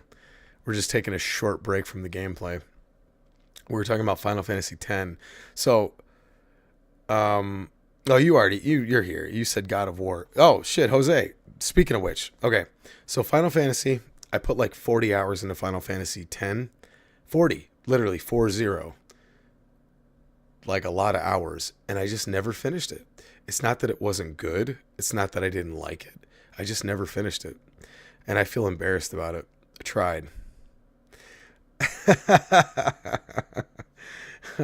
I know. Well, look, it's one of those games that while I was playing it, I was like, fuck, man, this is great. We got to Blitzball. Blitzball was awesome. I don't know. Maybe I need to revisit it someday. Maybe when everybody leaves and I'm down to like 30 subscribers and I'm like, come back. Look, I played Final Fantasy X for you. So, Jose, you said God of War. In my hand is a copy of God of War that I've had since March 22nd of 2005. My brother and I, and this is a true story, we rode our bikes to Blockbuster Video 3 towns over, because the town we lived in was small and it didn't have a Blockbuster or a GameStop. We rode our bikes for an hour and a half to get there. We pre-ordered the game, and then we rode our bikes an hour and a half back. The very next day, we rode our bikes an hour and a half there, picked up the copy of God of War, and rode our bikes an hour and a half back. And this is the copy from 20 years ago, almost to the fucking day, coming up, goddamn, this month. Holy shit. And it still smells brand new. It's got that plastic scent to it, that fresh plastic scent. This is my original copy. That's my very, very first copy of God of War. I've been a motherfucking OG God of War player from literally day one. So if I ever do a God of War series, you better fucking believe it's coming from the heart. Yeah, motherfucker. It was an hour and a half bike ride though. I swear to God, we literally used to have a name for it because we used to rent movies and shit. It was called The Journey. Dude, we're gonna take The Journey because this is before we knew how to torrent shit. So we used to ride our bikes fucking towns over to get shit. And that's how it was. That's no shit either. Uphill, both ways in the snow, wearing a boot and a boxing glove. That's how it was. A heavy set, so stay out of sight. Oh, and ironically, Jose, my original copy of The Warriors, I mentioned this on my last stream. I loaned it out to a quote friend, and he never gave it back. And I'm still sad about that to this day. Rez on PS2. Transfive. Fuck, man. Oh, God damn it. What was that other game? Amplitude. Was it Amplitude? Where you could, like, put your own music in there? It was so cool, dude. Or was it Rez? It might have been Rez. Oh, shit. Well, if you've ever liked any of my Manhunt content, you're about to get a little taste. Heavy, man. I know you dudes got a rat. Get out here. Let's see who's got balls. At that, it's funny because I grew up, a city boy, but at that time we just happened to live in the middle of kind of nowhere, and we had to go towns over. It was really cool though, man. I mean, really looking back, like I really cherished that time with my brother. You dirty fuck. Just get out here and finish this. Oh, I gotta target him. There we go. Ooh, no, we don't knock people out here, son. We take your goddamn life. Woo! You shouldn't have been standing there, pussy.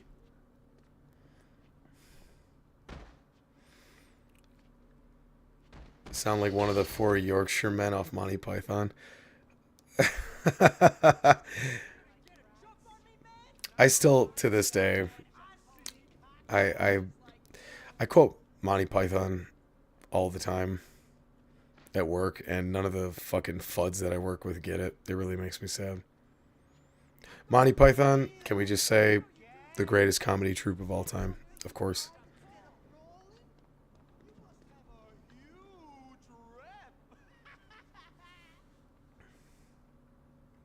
rep. 9 minutes of neck snapping. Hell yeah.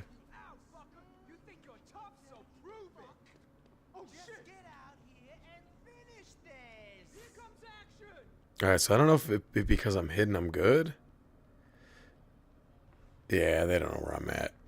You think you're gonna get a jump on me, man? I see what's going on, man. I see. Frequency, I think that was it. My buddy Chris, I won't say his full name, but Chris had Out here, let's see who's got balls. a copy of I'm calling you out, fucker. You think you're tough, so prove we used to make music on those games all the time. Yeah, this is definitely big time Manhunt influence. Hide in the shadows, you get the blue radar, although it's obviously it's a character icon in Manhunt, but it's basically Manhunt. And actually if you get a knife too, you can do like a straight up execution. You're gonna get a jump on me, man? I see what's going on, man. Just get out here and finish this. Although that guy has a nice mustache, you gotta say I might be biased. Ooh.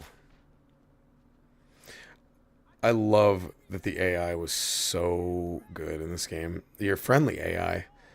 The fact that they're so capable and so smart and they stay put and stuff like that. God bless it. I'm trying to think of games that had really shitty AI that used to screw you over. Oh, God. What would be a game that had crappy... Well, The Reckoning was... Well, that wasn't bad. I guess we could just pick this lock and get on with it. You think you're gonna get a jump on me, man? I see what's going on, man. I see.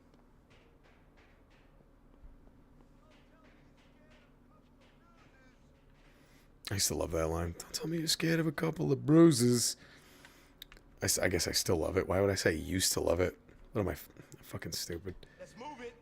You ain't so tough. You Hear gotta that? hide. Maybe we got some heads to... This is crap, man. Something made that goddamn noise. Army to the Devil's Cartel. Really? You think you're gonna get a jump on me, man? I see what's going on, man. The Clive Barker game. Oh, Jericho. Or The Undying. Right, Ryan. Dude, I remember reading a Game Informer review of a Destroy All Humans game, and the guy that reviewed the game was so mad. He had there was a character named Lolo, but in the game they call him Roro. Get it? Because the Japanese stereotype, they can't pronounce L's.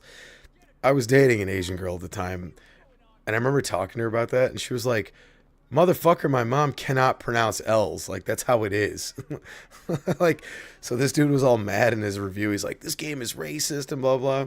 And the girl I was dating was like, "No, that's how it is." Like, she used to call her mom SOB straight off the boat because her mom was like hardcore Japanese. I'm calling you out, fucker. You think you're tough, so prove it.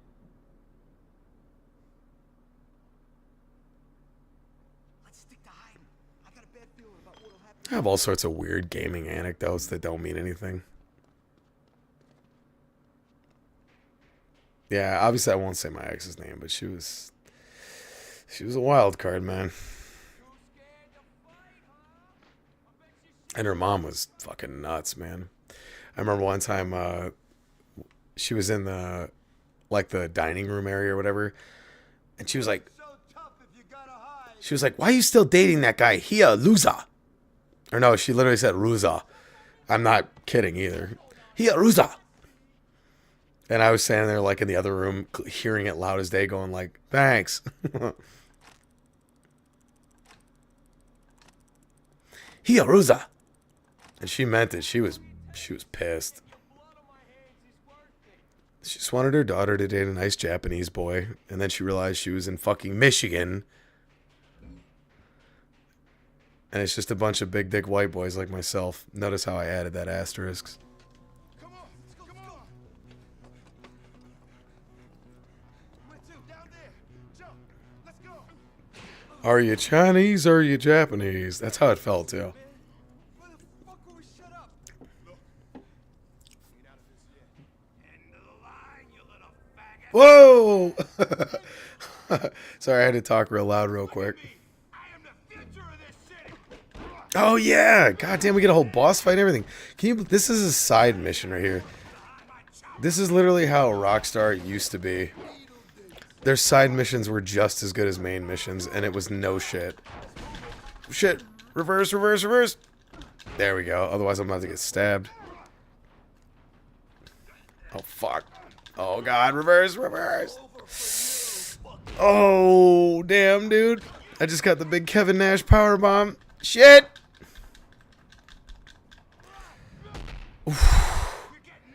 Whew. I'm getting shitted on right here. We need a weapon. I got this. I'm not even sweating this guy with his stupid pickle helmet. There you go, you punk ass. Get a fucking brick to the face, Chief. Alright, I can't grab big boy. Oh, God. Help me, vermin, you pussy. No! It's definitely unsafe. Oh, the jackknife powerbomb? Did you ever see where he dropped the Big Show on his fucking fat head?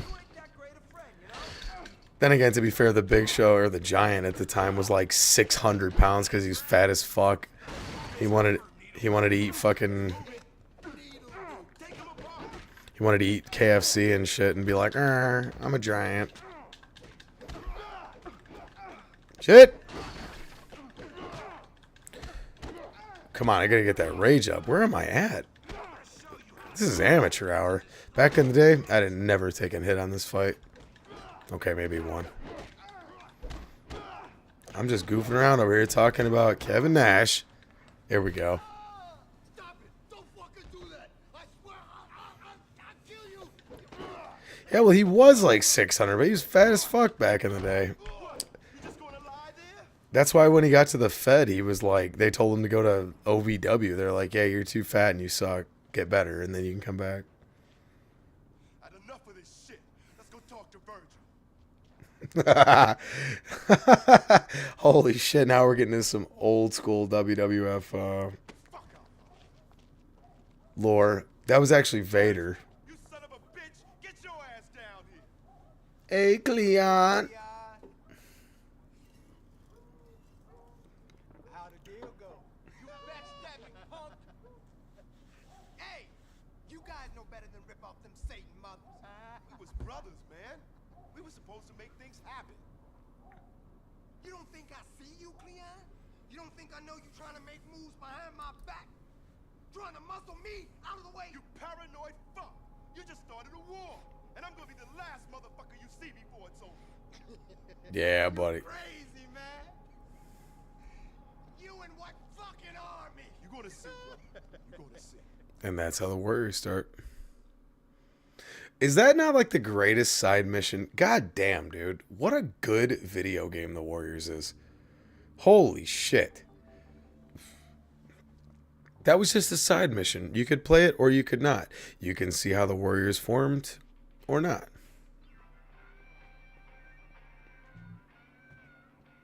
Isaac Yankum. It's actually kind of lame how much like irrelevant old school WWF knowledge I have from when I was a kid. Hold on, I gotta mute it real quick. Otherwise, YouTube's not gonna like it.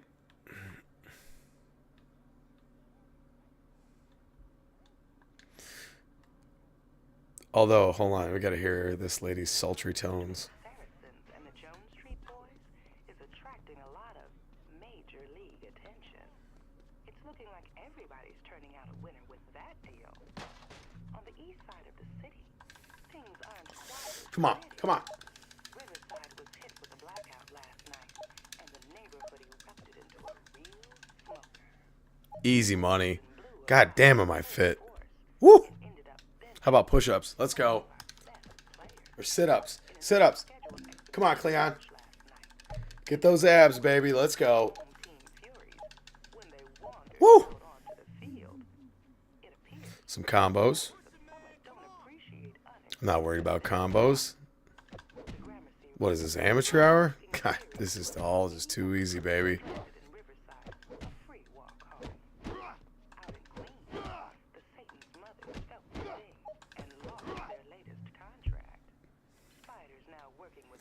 I would work out to this lady's voice. Actually, I said it on the last stream, but she died, unfortunately. The voice of the radio DJ, unfortunately, she passed away. Can I just say how awesome it was that John Wick 4 did the whole Warriors thing, where they had like the announcer on the radio and everything, and they just did that whole like nowhere to run thing. I felt like I was the only person in the goddamn theater that was marking out about that. How they had like the nowhere to run montage and everything. I looked around, I'm like, does anybody see the Warriors? And I'm sitting there like a nerd, like, okay, I guess I'm the only one. What a fucking nerd.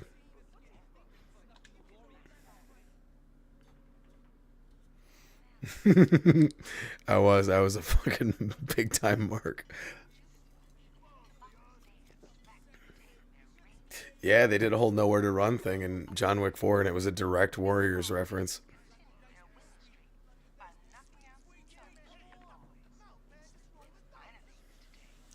orphans report that they've been making some major moves by knocking out the Warriors.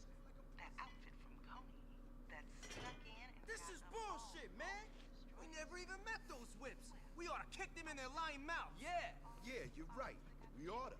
The rest of you dudes stay put. Me and Fox is taking the new blood out to see if they as tough as they talk. Hey, give him one for me, Ash. Shit, big man.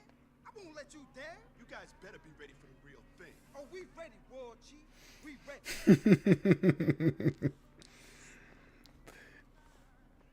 Yeah, I might have been wearing my glasses. What about it? Fuck. I was too. I was nudging the missus going, oh, it's the Warriors. And she was like, shut the fuck up. I was like, but Cleon and Ajax.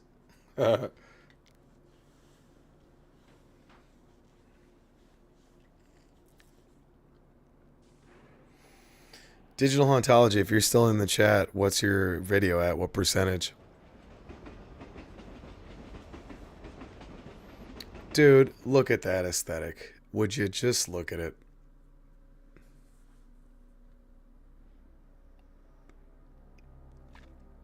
Dude, the art that they had for this game too, the original art,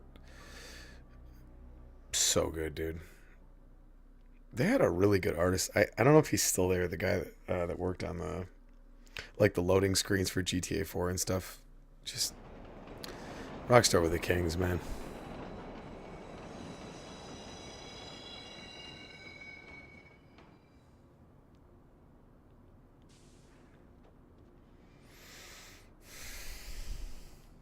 Let's get down to their hangout and wreck everyone along the way. Yeah, hell yeah. Let's start beating the shit out of people. I mean, I guess they are a gang. Look at these wimps. Car right here, man. I'm a Is that the Orphans? Yeah, it is. sure you are. If you're gonna roll a 6, then I'll take some more of your cash. GTA 4, dude. God damn it. That's so I made a video on the channel a long time ago where I walked around Liberty City as Nico and told a story about a patient that I have at the hospital, or had, that perished right in front of me. He died. And I was like, somebody was like, you should go talk to the employee counselor or some shit. And I was like, you know what? I'm going to go home and play Grand Theft Auto. I didn't tell anybody that, obviously, but I just talked about the experience I had with him and how, like, emotional it was. Just walking around as Nico, just listening to the sounds of Liberty City, and it was so therapeutic that it's almost, I mean, it's almost unbelievable. Like, I told the story, purged it, and felt good, and that was that. I love Grand Theft Auto 4 is the point. No, it's not to ramble about my personal hangups. That fucking game is so good. I remember when it came out, I told the story last time, the night it came out, the midnight release, back when they used to do that. My buddy Dave brought red Solo cups and a bottle of Hennessy, and we got fucked up on jungle juice, and we all had a good time. Everybody in the line, you had Arabs, blacks, whites, fucking nerds, cool guys, jocks. Everyone was in line to get Grand Theft Auto 4. Everyone. And we started passing around the Hennessy. Everybody got a little, and it was such a good time. And Dave was a dude. His dad was a doctor. He had some cash, and he had this big 1080p flat screen TV. And this is like, '08. This is before everybody had one of those. So, excuse me. We had, we took it to his house and we hooked up the PS3, and I remember playing that and just like, holy shit, man. That was so new at the time. And the Rage engine was fresh, and like shooting somebody and watching them crumble over the hood of a car, or hitting them with a bat and seeing them like wince and roll. Fuck, man. If you're too young to remember, I don't know what to tell you. It was amazing. Yeah, I mean, it was amazing. Like, it was unbelievable. You ran a midnight launch for Halo 3? Yeah, dude. So I forgot. Digital Hauntology also used to work at GameStop. DH, this was actually right. My first midnight launch was Call of Duty Modern Warfare 2. That's when I started. So I was just a couple of years behind you. Fuck, man, Halo 3 must have been nuts. I went to the Halo 3 midnight launch as a customer.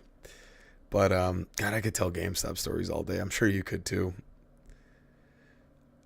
I worked the Dead Rising 2 launch, stoned out of my mind. I remember that. Fuck, man, I remember that. Well, I remember most of it.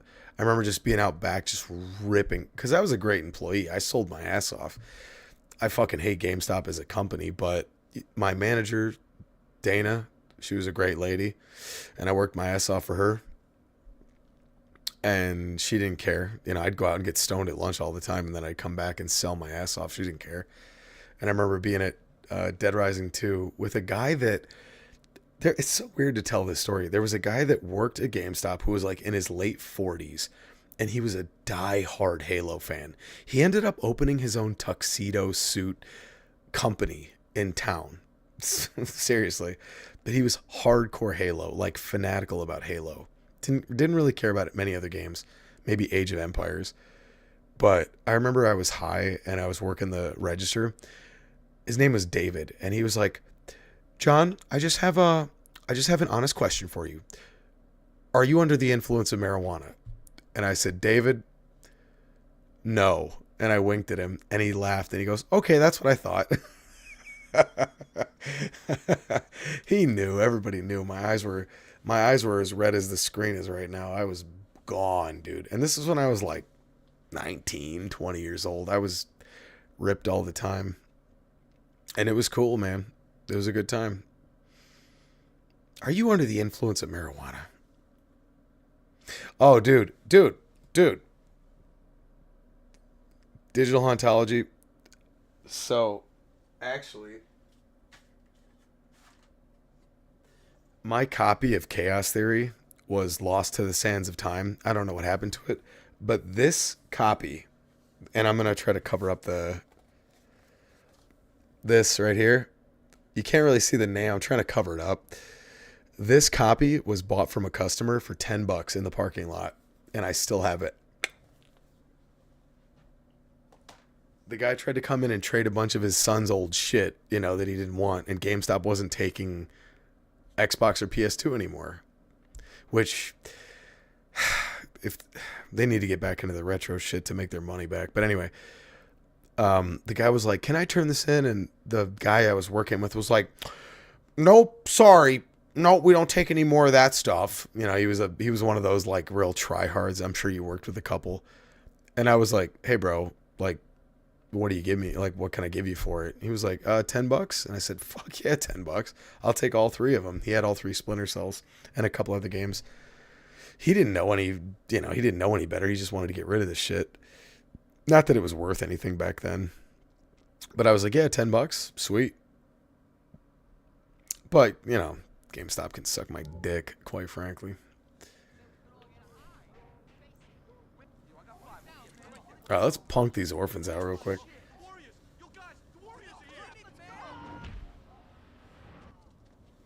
Don't let them get away. We're gonna fuck these lion sacks of shit up. You orphans got some Let's go.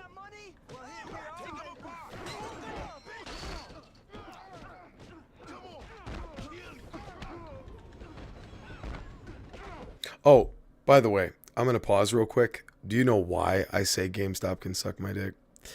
Let me tell you exactly why. Let me tell you exactly why. Because Dana, my manager, who was a lovely woman, worked her ass off, 90-hour weeks under salary pay, which is the good old retail scam, by the way. What's up, S.A.? S.A., if you're just joining, my friend, I'm telling a story about how I used to work at GameStop and why they can puff on my meat flute. So, Dana, my manager, worked her ass off. Especially midnight launches, digital ontology. I know you remember. She worked 90-hour weeks and did it all the time for years and years and years. Worked her ass off like crazy. She ended up getting ovarian cancer. Okay, this is no shit. And I remember when she showed me her calf muscle one day, it was all swollen up to shit. And I was like, oh, I don't know what that is, man. And I'm a big, health nut freak, whatever. I didn't know what was wrong with her, but I said, you need to go to the hospital. Turns out she has ovarian cancer. She goes through chemo and radiation. This motherfucker worked during that period of time. She worked her ass off, by the way. She used to come in there with her bandana, hair missing, the whole thing, and she busted her ass. Dana was a real one. She's still alive, by the way. Thank God. That woman worked her ass off for GameStop. She did it all for this stupid fucking company. Years and years go by.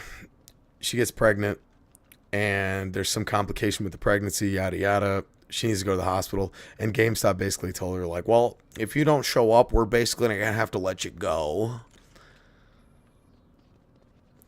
So she was like, what the fuck? Like, there's a problem with the life that's inside of me right now. This baby that's trying to survive is trying to come into this bloody fucking world, and you cocksuckers are throwing a fit because I can't be there to fucking launch Lost Planet 3 or some bullshit.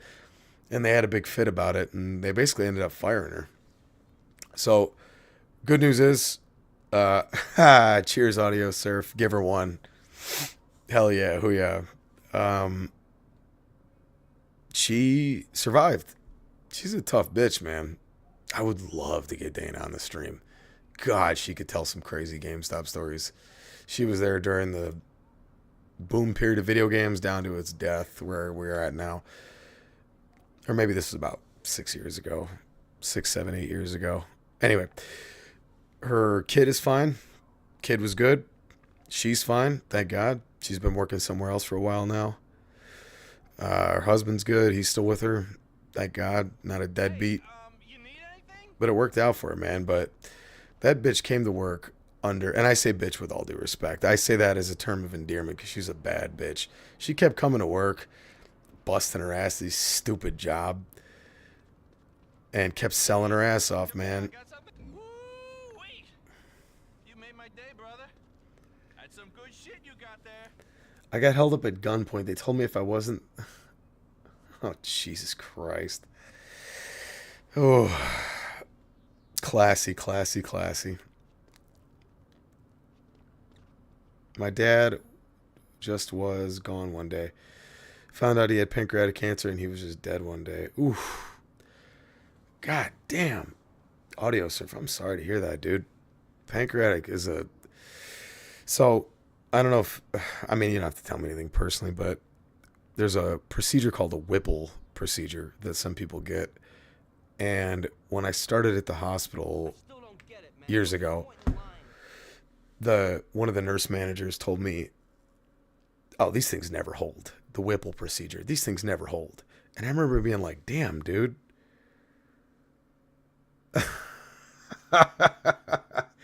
I know. We're getting back to this. Hold on. Audio Surf. I will get to I Am Your Beast. I promise. Matter of fact, I'm pretty sure. Hold up. If you guys can indulge me for a second. Hold on a second. Hold on one moment. I swear to God, I either bought it. Hold on.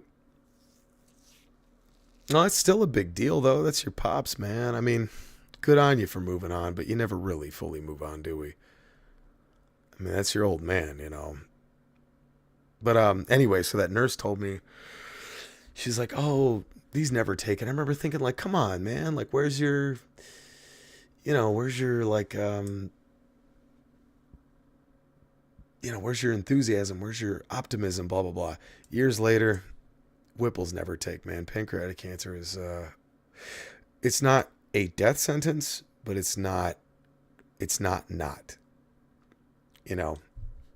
it makes me sad. And I feel for those guys. I kind of get bitter with some of my patients because some of them are such fucking idiots and they don't take care of themselves.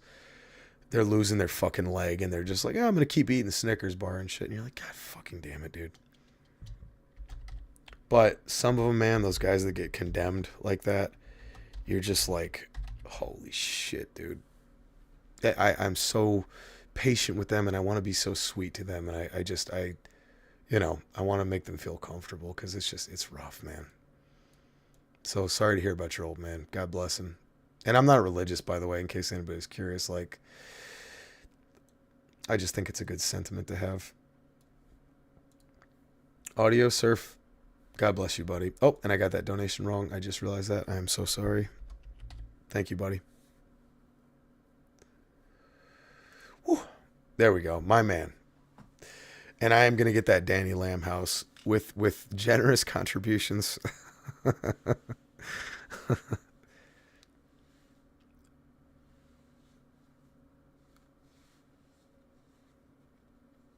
So, I Am Your Beast. Real quick, I'm sorry, I'm scatterbrained right now. I'm trying to keep 15 different conversations in my brain at one time. You know what? Let me see. I'm on Steam right now. You can't see it, but I'm on Steam right now. I'm on my wish list. By the way, if you want to add me as a friend on Steam, if it matters to you, Hypertension Johnny. Yeah, Audio Surf, of course. God bless your father and the other people that perished around you. It's never not sad. You tend to try to forget about it, but it always sticks with you, man. And I'm sorry. I hope if there is such a thing as an afterlife, and I go back and forth with that stuff. I hope wherever he is, he's okay. I really, really do hope that. And hopefully whatever we do in this mortal coil permits us to the same place, the same room that we can party in. I like the whole Valhalla thing personally. I don't know. It just sounds cool when I see it in video games. All right, look. I'm on.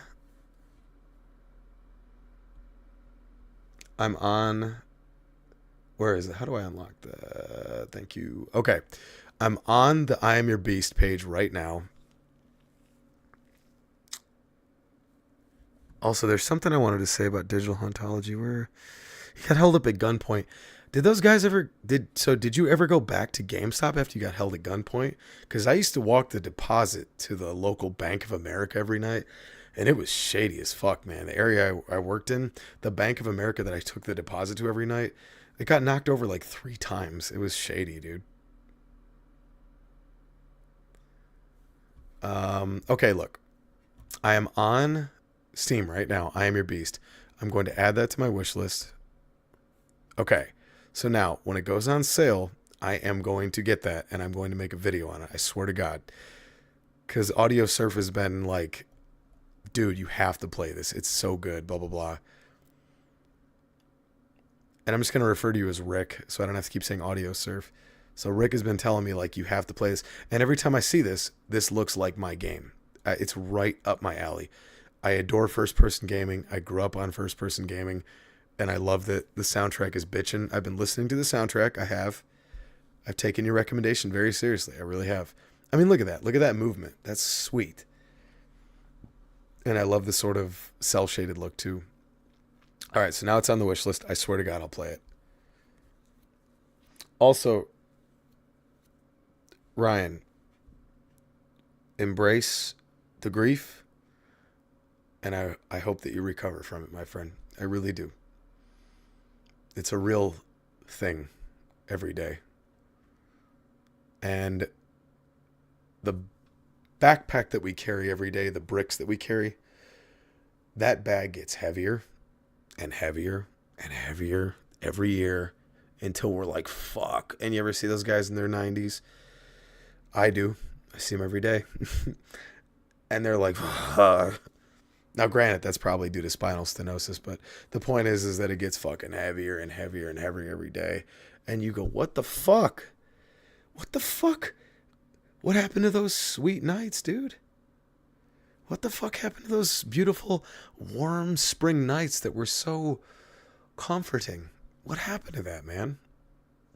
It's tough to deal with that. But I do hope you find your peace. And hey, if anybody's curious, this is how I deal with it.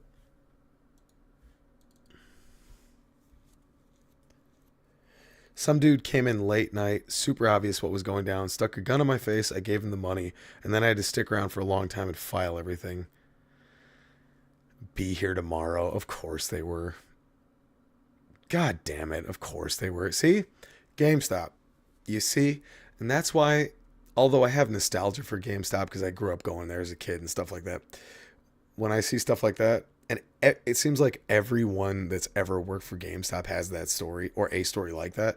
I swear to God, everyone I've ever worked with, there's some shady shit that GameStop is like, tough shit, come to work. We don't care if you got a gun in your face. Not like, oh my God, do you need anything? Do you want to take some time off? Just fuck you. Get to work.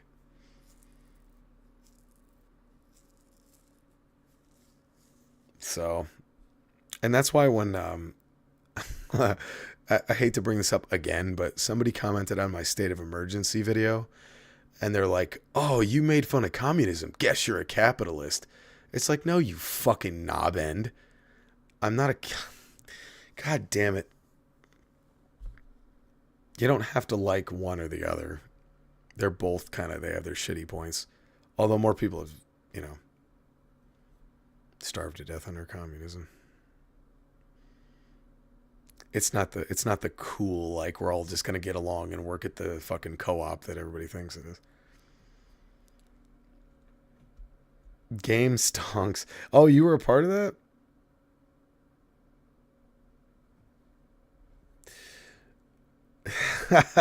I'm not. Look, man, I had my Rage Against the Machine phase too, but if you look at real communism, not community, like we're talking real, like the real shit, it's fucked up, man. It's terrible. Believe me, I'm all for people getting along and helping each other out.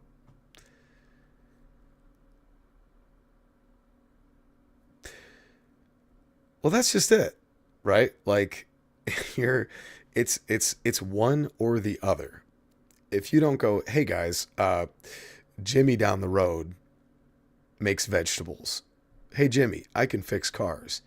Can I help your car out and you can give me some vegetables? Great. Hey, that's a wonderful idealistic society, but when the fucking state is keeping an eye on you and watching you from every corner, hasn't anybody seen Scarface? Fuck, man. Or listen to what's his face, that Navy SEAL, goddamn it, Drago, the guy that lived in Poland when it was communist. It's not the fucking happy-go-lucky, we're all gonna get along and raise chickens in the coop communism. It's real communism, where people are getting thrown in jail for daring to have an opinion about the fucking ruler. It's so goofy, man. But, you know, people come on the thing and they hear me make a joke, which, by the way, you've heard my thought process. It's concentrated erraticism, and I just made erraticism up. It's not meant to be taken that seriously. Democratic social nationalizing extraction. We just want to make Star Trek. I'm all about it. I'm all about it. Gene Roddenberry, God bless that man. I think we should all just get the fuck along. Sadly, that seems to be further and further from reality nowadays. Hold on, I'm still reading. Uncle Landy, I'm still struggling with things like guilt. I understand the baggage thing strongly. Guilt is a real one. It's what kills a lot of ex-troopers, too. When a lot of people are like, that guy is so much cooler. He was so much better. He had a family and he survived and I didn't. Why? Guilt is very potent. Oh, see, Cleon can tag. He's not Rembrandt, but he's good. Yet. Oh, Roddenberry's rolling in his grave. Sadly. Hey, you need anything? Ah, shit. Here we go. And here you go, man. Oh, piss. All right, we got to bail. Let this die down real quick. So long, brother. Let's see if the cops even show up. I don't know if they will. Oh, God, yeah. God, the political shit, man. It sucks that, like, look, man, you know, people are afraid. They're scared. That's where anger and hatred and all that stuff comes from. It comes from fear, ultimately. Love and fear, right? As the great Michael Ironside said, there are only two universal disciplines, love and fear. Oh, there's that pizza joint. God damn, we can't even get into it. Son of a bitch. You can hear it cooking, though. Oh, wait, that's the fire in the barrel. Look at that. We need a slice. But people are... what's up, X-Ray? What's my favorite caliber? I mean, up close, 45. But at 7 yards, 9mm. They're all good. I mean, more men have been killed by the 22 caliber bullet than any caliber in history. So you can't argue with results, eh? But personally, I'm a 9mm guy right now. I used to be a 45, but I was getting better and more consistent accuracy with 9. 12 gauge. I don't know if hold on a second. I don't know if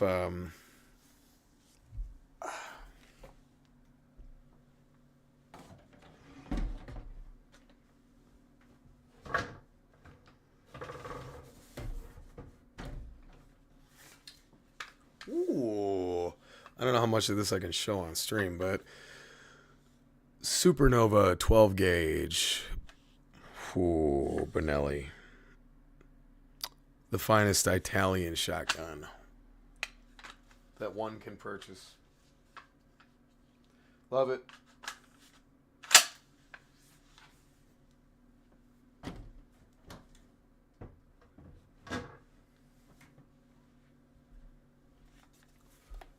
And of course, you know, Jamal's pulling out the 9.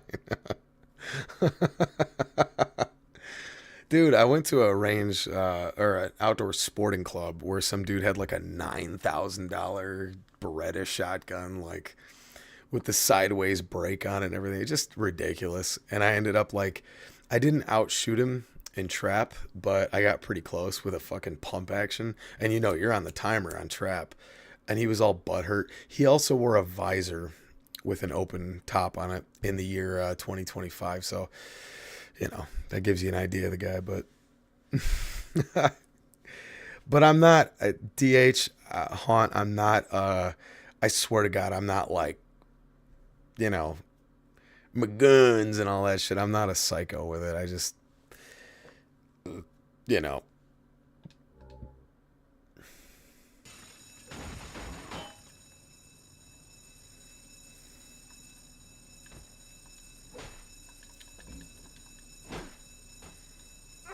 Frankly, I'd rather be bopping with the Warriors, man. There's no guns in this game. We didn't need guns. You just had a lead pipe, a machete, and your fist, dude. That's the way it should be. What I got is the nicest paint around, man. Primo shit. Cool. See you later. Really? Oh, that's so... Dude, I love when people actually can reference this. New York.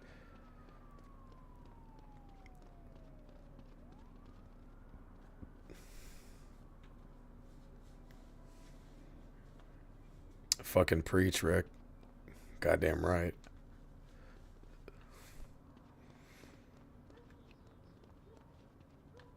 Dude, I mean, look at that style. Look at that. Cleon especially. Red pants, red chucks, the red vest, of course, and that African headdress that looks like a cheetah print headdress. That's the coolest shit in the world. I would unironically love to walk around like that all day. It might look a little weird on me, but hold on, I'm not trying to get too distracted. I'm trying to see what my objective is. I've lost the plot.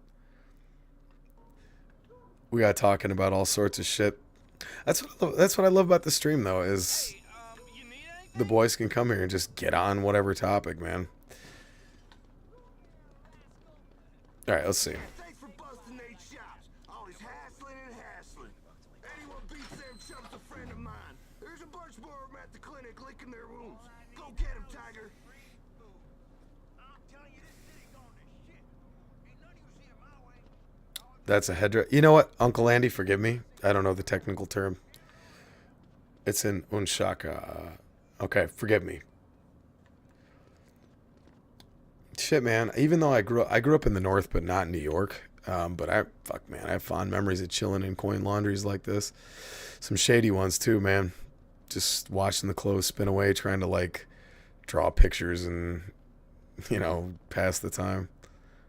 Because I grew up in shitty little apartment complexes. Even though nothing like this, it was still pretty ratty. A place called Allen Park, Michigan. Oh, pizza. We have more pizza. God damn it. There is hope yet. Too bad we can't pick it up, though. How are you about to put pizza in a game and not let you get some health back from it or something? When did full food items as health become a thing of the past? Now, today, kids got their Dan Fogelberg albums and their Pac-Man video games. Whatever happened to pizza? Unshaka is that Russian fur hat? Oh, yeah, okay. The curved building. Which curved building am I looking at? This one here? Fuck, man, I love this stuff. Carcer City and Manhunt had a lot of stuff like this, too. Obviously, it took huge inspiration from the Warriors.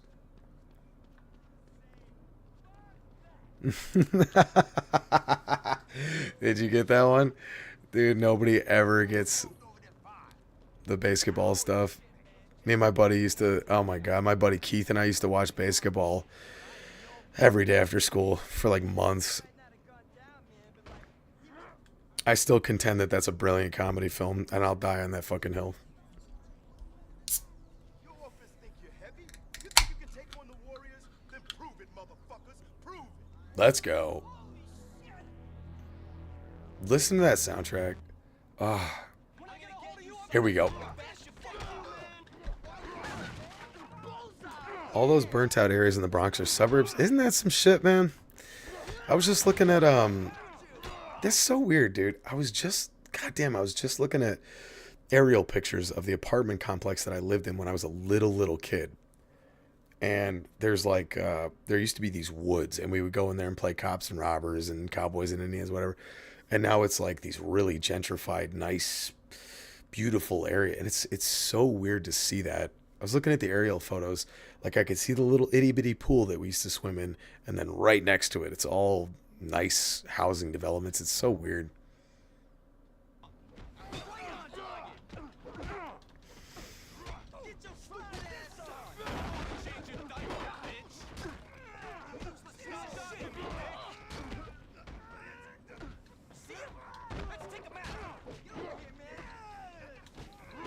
Oh, I forgot to give the command.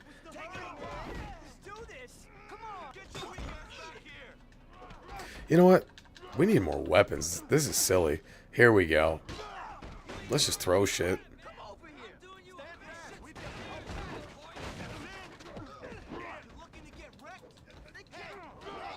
I need rage. I need rage.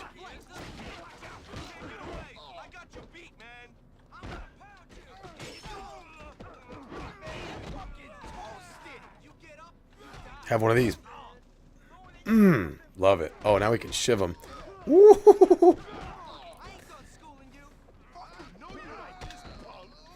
Oh, the orphan with the reverse. All right. I'm on it. He's good. He needs some help. Right in the boxes. Nope.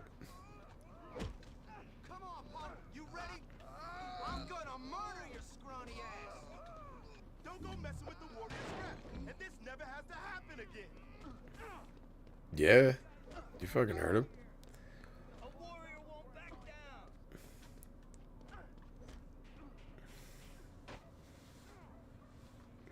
Yeah, he's not going anywhere.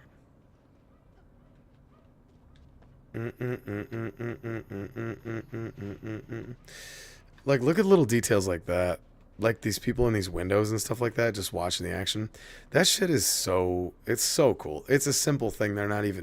They're barely moving. But little details like that add so much love and care. This lady's just dancing in the window. This guy over here is hanging out. She's looking to see what's going on. You can see all the flat textures on there. You know, obviously they're not all three-dimensional, but even little stuff like that. Little details that so many people would miss just running around this game. The clothesline, even though it's obviously super low resolution. The air conditioning units aren't even moving, but you can still hear them. If you get real close, you can hear it. Beautiful. Absolutely beautiful. It's amazing how much Rockstar was able to squeeze out of the damn PS2. I mean, somebody said it earlier, San Andreas. When they think about PS2, they think about San Andreas. Like, when you think about the shit that they were able to get done with that game, like how much black magic it took to get that game, it's unbelievable, man. Looks like your boys just got their asses handed to them. Why don't you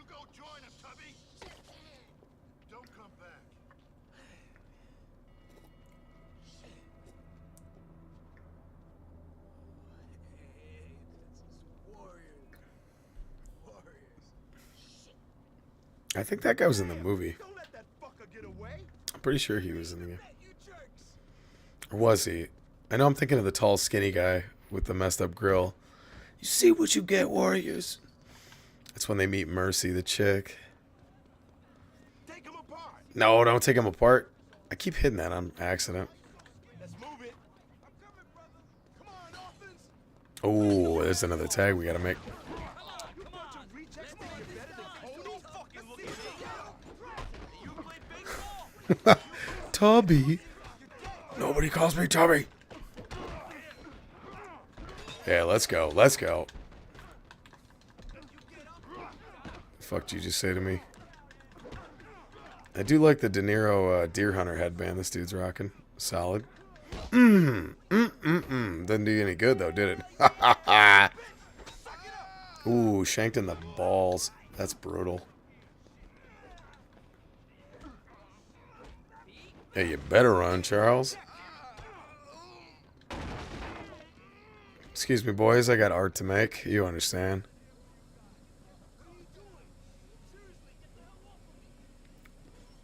That's the finest W you ever did see. That's what you fucking get.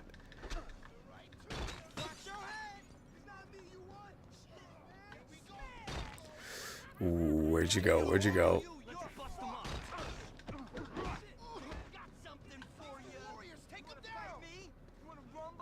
You know, for a heavy fella, he's awfully agile.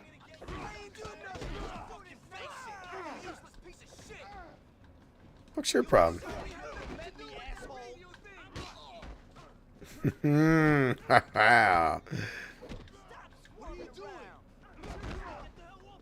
fat Puerto Rican. That's right, he was. He was. Okay, he was in the movie. Yeah. That's right.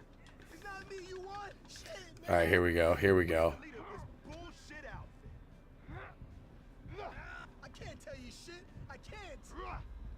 Some of my favorite camera angles in cinematic history. It happens in the Warriors all the time when they cut across to like close-ups. Or like sort of, there's like two shots, wide shots, where they're just showing characters standing there like sweat glistening in their custom colors. Like, Walter Hill was a really great director. He directed the Warriors.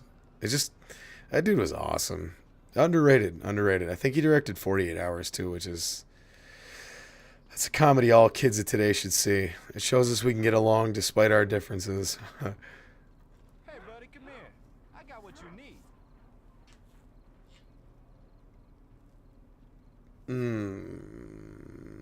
Punisher. The Punisher, the interrogation of the Punisher was awesome because you used the environment. That's a game I should stream someday, The Punisher. I love that game. God damn, I love that game.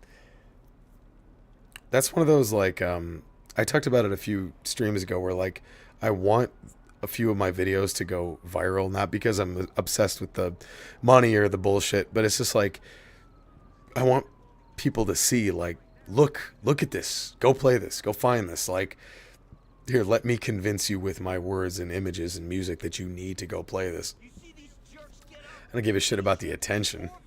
I'll sell you some paint, man. Real cheap. I just want more people to know about the Warriors game. It'll never get remade, though.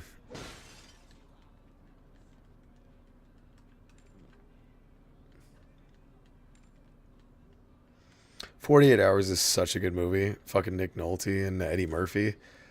This is such a good movie. I mean, it's a little cheesy to be like, you know, we can all put aside our differences. But, like, it feels like most of my black friends throughout my life, like, we've all treated each other like they did in that movie. Like, we all just talk so much shit about each other. But the second anyone else came along and said anything, it was like, what the fuck did you just say, dude? Like, every sports team I've been on, like, we all just said the worst shit to each other. But then the second somebody else from another sport was, like, talking shit in the lunchroom, it was like, dude, what did you just say?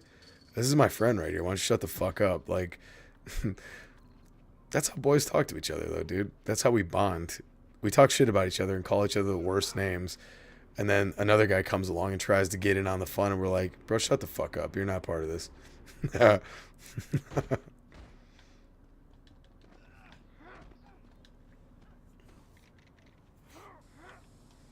Yeah, those are the times we live in, right?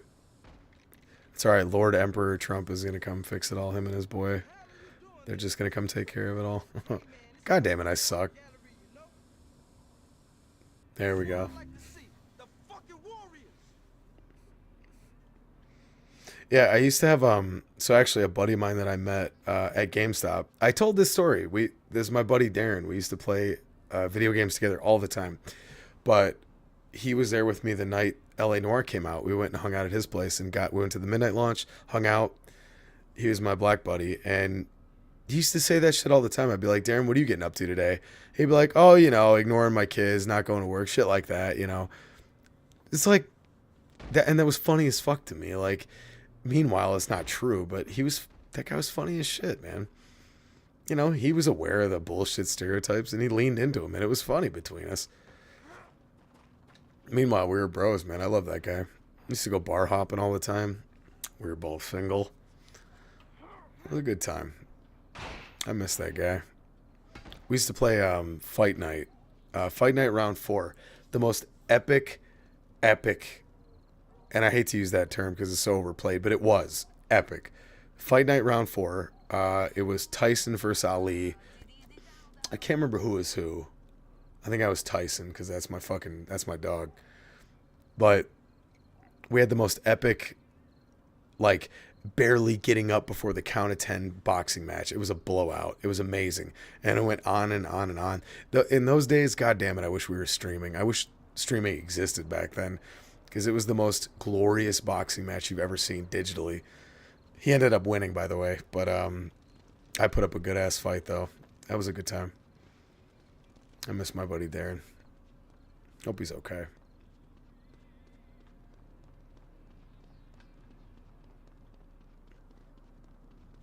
Yeah, right. Epic. Actually, funny story. So I'll tell you a quick story. Oh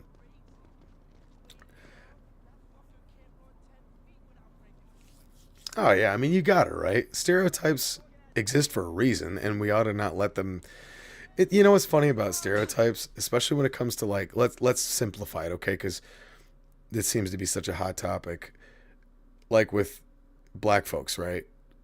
Every black friend I've ever had, with the exception of one, this dude named Elliot, who was militant. I got along with him great. We were good buddies, but he hated anything. If you joked about anything, he was ready to fight. He had no sense of humor whatsoever. Everybody else, though, they don't give a fuck. Like we used to talk about Blazing Saddles all the time. I used to work with a black chick named Jessica. We would quote Eddie Murphy stand up all the fucking time. All the time. Blazing Saddles. All the time. She didn't give a fuck. It's these stupid fucking well-to-do whiteys that are like, yeah, you can't say that. It's like, bro, shut the fuck up. We're having some fun. Why don't you shut the fuck up? You can clearly tell when someone's, oh yeah, Elliot was pissed. I remember when I first met him, we worked at a job together. He had this really funny way of speaking. He was like, all right, if you want, he's talking about success, and he'd be like, he was a really big fan of Gary V, who is the biggest grifter of all time, but whatever. He used to be like, all right, if you want to succeed, you need to work hard. You ain't gonna sleep. He used to say that too, sleep, SCHLEEP.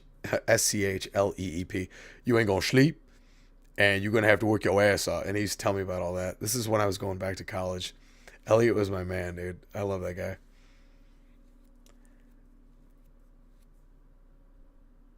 Of course. I mean, it's so fucking stupid, dude. Because, I mean, some of my greatest conversations, the guy I used to buy, I don't know what YouTube's policy is on this. The guy I used to buy special trees that you burn that make you feel good. I never actually knew his real name, but his dealer name was Juris. Juris. And Juris was like the most hardcore brother from across the tracks, literally across from the train tracks. And when I first met him, he used to put a 9mm pistol on the table, the whole thing. He was a real one.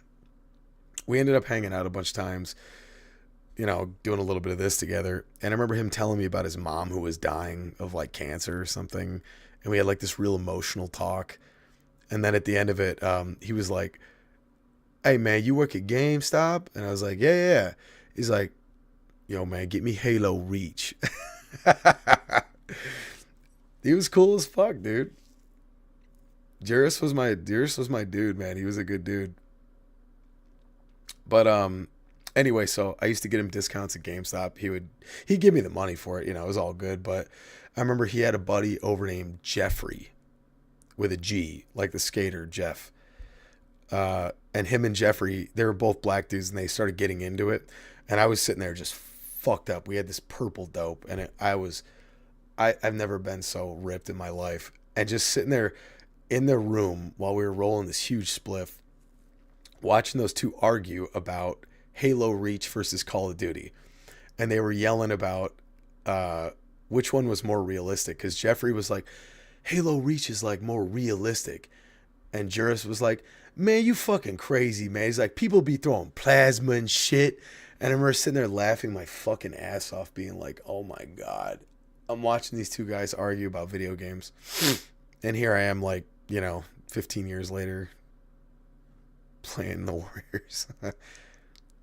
Oh yeah, Juris was cool, man. And Jeffrey was cool as shit too. We started talking about real life. It wasn't, you know, it wasn't all about money and, you know, WEED. It was all about his mom was sick and stuff like that. You realize we're all kind of the same. We don't want our mamas to die. We don't want to get sick. We don't want to get our ass beat. And we don't want to get ripped off. It's pretty simple. We also need donations. We're gonna buy Danny Lamb's house.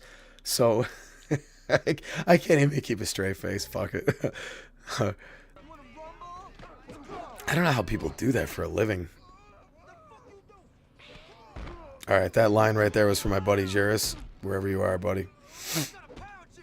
Actually, I got Juris into lifting weights too. Juris, I started giving him some exercises he could do at the gym, and like maybe 2 months later, he was like, man, I've been doing that shit you showed me. I feel fucking good, man. And I was like, oh, that's great, man. I'm like all health nut. I'm like, bro, that's so cool. I'm so proud of you, man. Good for you. He's like, yeah, instead of going out and fucking people up, I can lift weights. And I was like, all right. Like, good for you, my man. But I mean, hey, I can confirm as a former rowdy one that doing bench press is better than hurting other people. Unless they said something. Now, this time I hope my fucking machete doesn't leave, god damn it.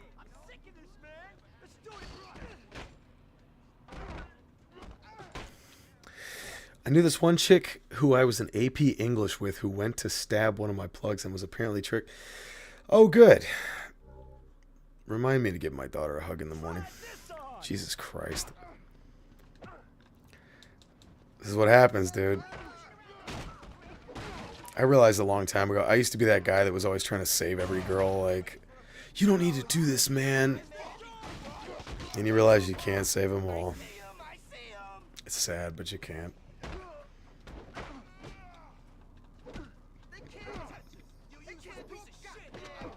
Yeah, and Juris I'll tell you what, dude. Juris started hitting the fucking protein shakes.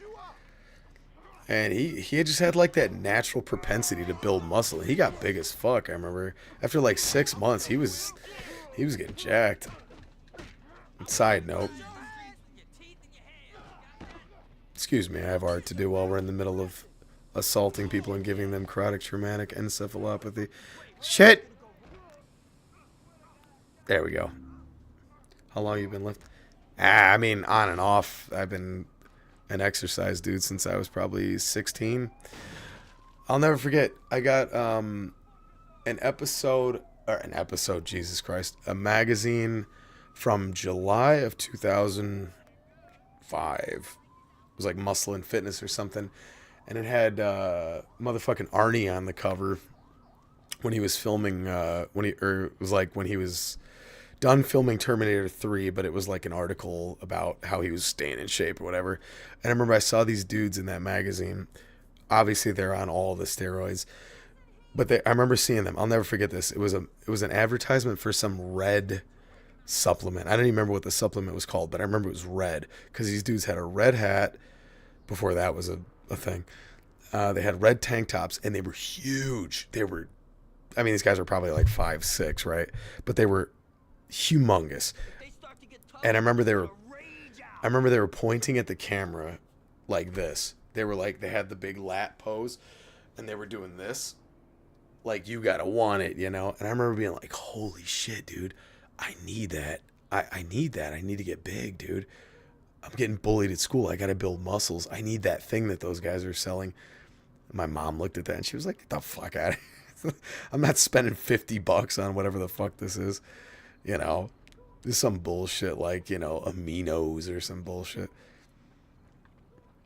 Yeah, I used to be much bigger when I was younger. I used to lift heavy, hard and heavy for a long time. And then I sort of kind of chilled out. I did more like calisthenics for a long time and yoga. I got really big into running and swimming when I was getting ready for the service. So I cut out the weightlifting. And then over the past several years, I just kind of been like, I don't know. I just stay strong. So like my buddy Juris, I can fuck people up. No, not really. Dude, it sucks, man. God damn, dude. Gaining size sucks. When you're big, you have to eat constantly. And I mean, I used to have that kind of appetite, but anymore, man, god damn, if I eat like a big meal afterwards, I just sit there like, oh, like a big fat shit. And I feel terrible. Got what you need, fellas? The F. Come on over. Ooh, the F. You know I need some F. Craziest fucking flash you'll ever try, man. Oh my god. Hey, let me tell you something. Climbing, if none of you have ever climbed, that is the best fucking workout. I have a fingerboard out in the hallway somewhere. I got to rig it up again. Climbing is the best. I fucking love grip training. Grip training is my shit. See you later, man. I love grip training. I love having super strong hands. Actually, funny enough, in our department, we had a student come by, and part of her, she did like an in-service, and she had a dynamometer, which is like the thing with a little gauge on it that you squeeze and it detects your grip strength. Guess who was the king? And I remember too, I work with a dude who's like, he's like 48 or 49. And he was like, yeah, it's all good spirits. But you can tell he was actually bummed that he didn't get first. Pissing me off, douchebag. That's what happens when you fucking game, though, dude. You get these sick-ass grip strengths. That and a lot of beating it. Did I say that out loud or just think it? Where is that last Warriors tag? You know what? Yeah, 8,000 calories. Holy shit, dude. 8,000 calories. Man, you must have been stacked. I miss those days. I miss being like 19 and eating like 5 tacos from Taco Bell and then going benching 100-pound dumbbells and shit. Deadlifting like 420 and shit like that, or 425, and being like, fuck yeah. I miss those days, man. Although I don't, I gotta say. I think back on that and I'm like, man, when I was younger, I could recover from workouts so much better. Maybe a little bit, but I remember being tired all the fucking time. Speaking of GameStop, I remember standing at that register when I was in my fucking yoke days and being so tired. How are you guys? I wouldn't even bother. That party was real lame. Holy shit! It's the Warriors! Come on, orphans. I thought you guys were heavy. Hey, I tell you what, though, I've been training, man. Shit, you know what? Hold up. Let me show you something. All right, this is... Don't sabotage my stream while I'm gone, although I don't know how you do that. Give me 1 second. Hold on.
God dang.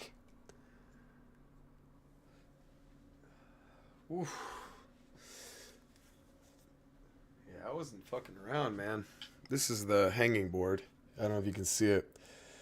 I gotta rig it up to plywood, but this motherfucker is yeah, I see that. I see that. Yeah, this thing's sick, dude. You just mount it up, and then you got different grip training levels. Fuck yeah, dude. I tell you what, man. Forget about gym memberships. Yeah, you don't know what I'm doing under this camera, Rick. Hey, you see one hand, right? Where's the other one? That's what I thought. I tell you what, man. Don't get yourself a gym membership. Get yourself a goddamn hanging board for $50 and do some pull-ups. That'll do you.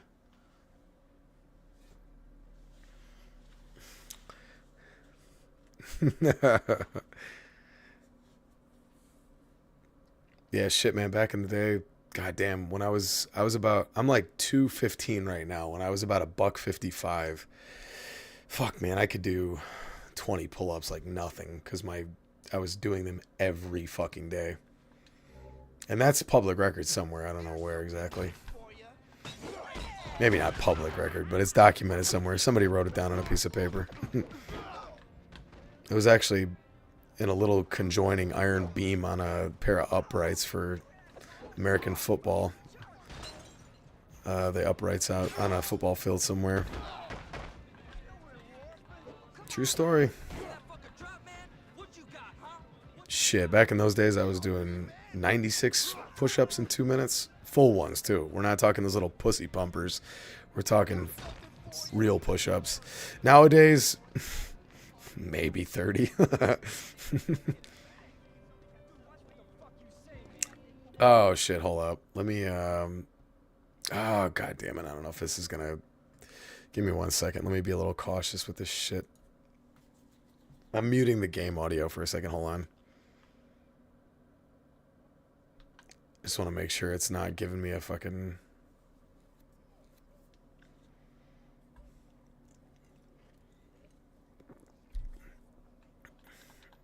I thought about doing a, I don't know if I would call it like hypertension fitness or something like that. That sounds a little too on the nose, but I thought about doing some fitness stuff, especially as it pertains to my day job, like showing gamers how to fix their fucking back pain and their shoulder pain and stuff. Actually, my buddy Max, who I referenced in my Pandora Tomorrow review, I was helping him try to fix his low back pain before he took himself out. And that kind of inspired me. Like, I'm like, how many of us just sit there with shitty posture all day? Shit, I'm rounding my shoulders right now. I thought it might be kind of a cool thing to like, hey, here's how to fucking fix your nerd posture. For you young cats out there, if you're like 18, 19 or whatever, it's not a big deal right now because you could run through a fucking wall and you'll be fine. But trust me, that shit adds up, boy.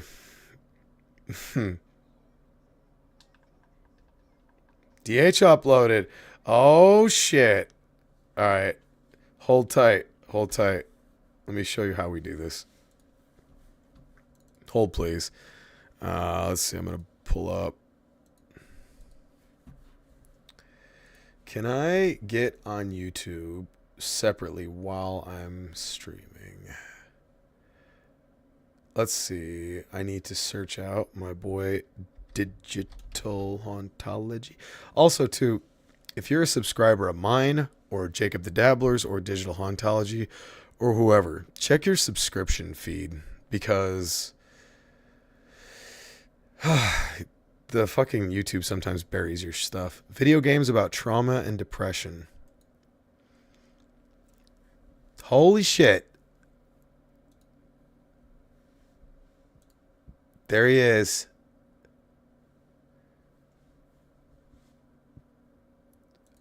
Oh, shit. I'm just watching it right now. It's a pretty simple question, right? And for most of us, I bet the main reason is that simple two-word answer: for fun. And I'm right there with you. When I kick my feet up at the end of the day and settle in front of my TV, I typically want to disconnect with the help of unadulterated escapism. I Like feel something that. could be Oh, you know what? Hey, real quick, before dude, if I'm like putting this on right now, DH, if you want me to turn this off, just let me know. I'm not trying to swipe your shit, dude.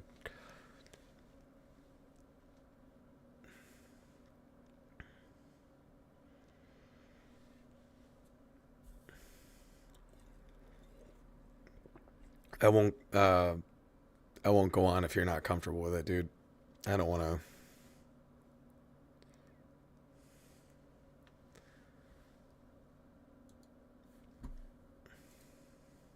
Tetris Effect, Astrobot, or other low-stakes experiences that you can tune out and tune into. 55 minutes, you fucking mad lad. It should come as no surprise to anyone who is familiar. All right, is this the height of irony? I was literally criticizing people for doing this earlier, and here I am, watching someone else's shit with my stupid face on it. With this channel, that while I can definitely play games just Ooh, for fun, I am usually far more Sonic. invested in narratives than pure recreation. And more Logan's often back than not, home. I am more invested in stories that are tonally heavy. And sometimes Is that I Plague like to Tale? explore things. Motherfucker, I still meant to play Plague Tale, by the way. I think I watched your video a long time ago, and I keep meaning to play it. Push it a little further. Nature versus nurture, chemical imbalances versus situational sadness, mental illness versus raw pessimism. I am one of those. I have been dealing with depression longer than I care to admit. Preach. Preach. And as anyone with chronic depression can tell you, one of the worst parts about dealing with it is just the simple way that it can pop up out of nowhere and wreck your day. And That was me this morning. in some cases, how it could stick around in a low-grade form that leaves you in an unmotivated and downer state for weeks, months, or even years on end in some extreme cases. I am currently dealing with a low-grade depression that has been sticking around for the last few months. And before you get to worrying about me, I'm okay. I know the terrain. I have It's part of being married, my brother.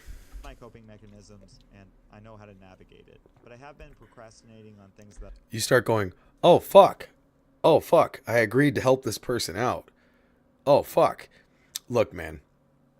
We love our women. We know they're strong and independent, and they don't need no man and all this stuff.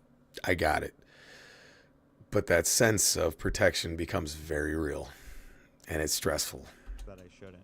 I've been engaging in self-soothing behaviors more often than I should, and I carry Hear a that? load on my shoulders every day that results in a slight detachment and consistent low-grade state of brain fog. But I'm going to get through it. Typically, when I find myself Yes, in you these are. situations, I get to exercising, I lean into my support systems, and I play games that I can truly unwind with. In my case, I usually dive headfirst into JRPGs and let myself get fully Nerd. immersed into save-the-world narratives buffered by strategic character building and the intoxicating effects of RNG. But for some reason, this time around, I've decided to look into some games about depression and trauma as a sort of bizarre exposure therapy. What is While it that? hasn't necessarily fixed anything, it has offered up a decent amount of perspective and has led to me playing quite a few games that I now consider to be extremely profound. I should say that I don't think this is the best approach for everyone, and the games in this video will cover all sorts of topics that can be triggering to those that are already in a compromised state. Good So warning. If you aren't in the mood for doom and gloom, I would probably skip this one or come back. Oh, I might have to come back to that.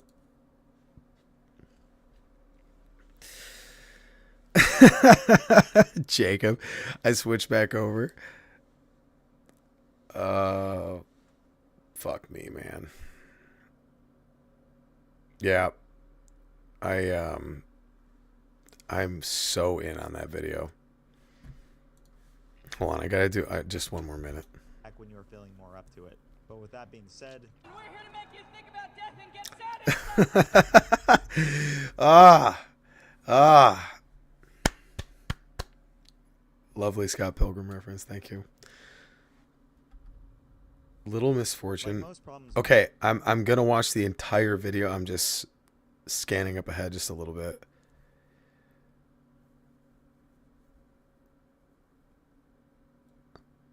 Okay, tight. I'm gonna watch the whole thing later, I promise. Probably tomorrow. I'm going to watch that entire video.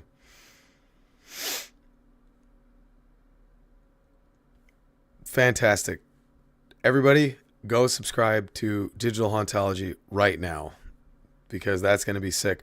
That's so, I mean, I guess like it shows, right? Like great minds think alike.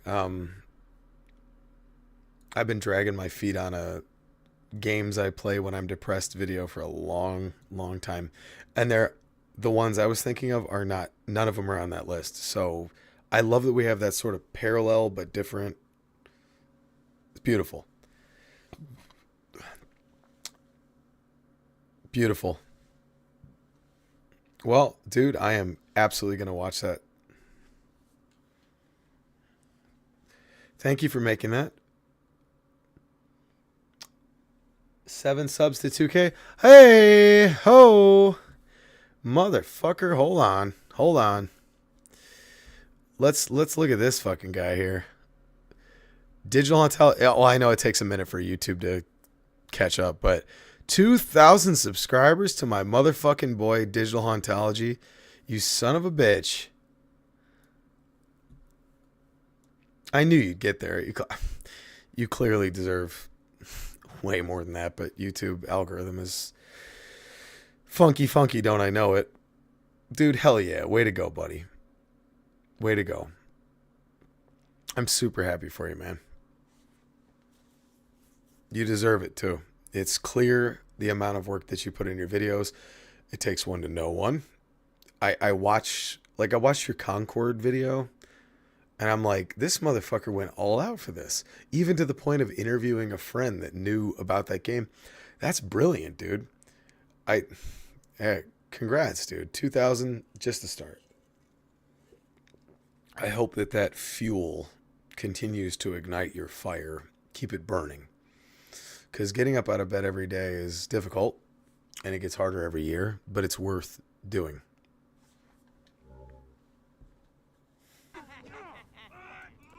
Sorry for the delay, 1 sec.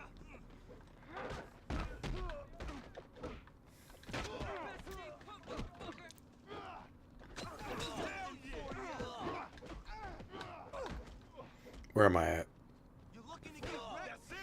Beat your ass, Mr. Postman.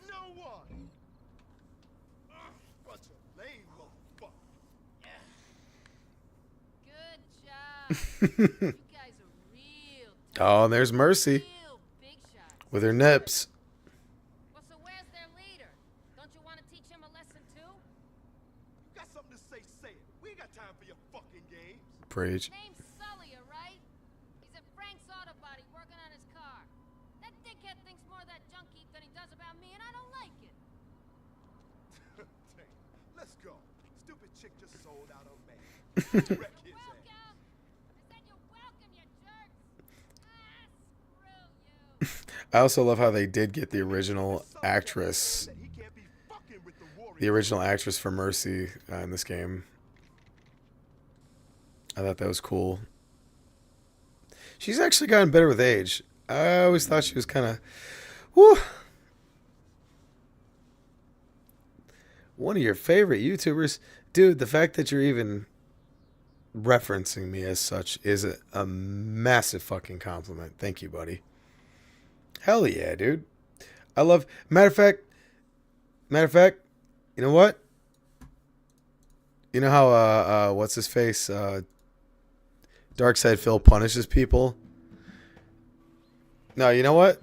Matter of fact, I'm going to mute it so we don't get an audio copyright. But I'm going to watch this whole video through, because when you watch the whole video through, I think it gives the creator a little bit more money.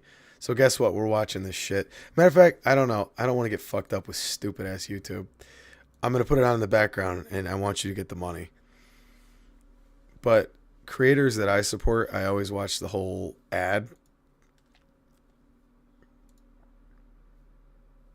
I don't know what this dope is saying. I don't care.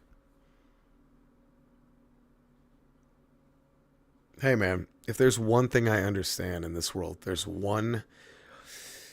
one fucking constant in this world, whether we're talking about, if we're going all the way back to William Wallace, if we're going to come up to the 60s, the 1960s, if we're going to go to the 1440s, if we're going to go to whatever the fuck, the one constant is that there's loyalty, and that's the most important thing. And you've been on my channel since, fuck man, like video number 4. It's the least I can do is support you.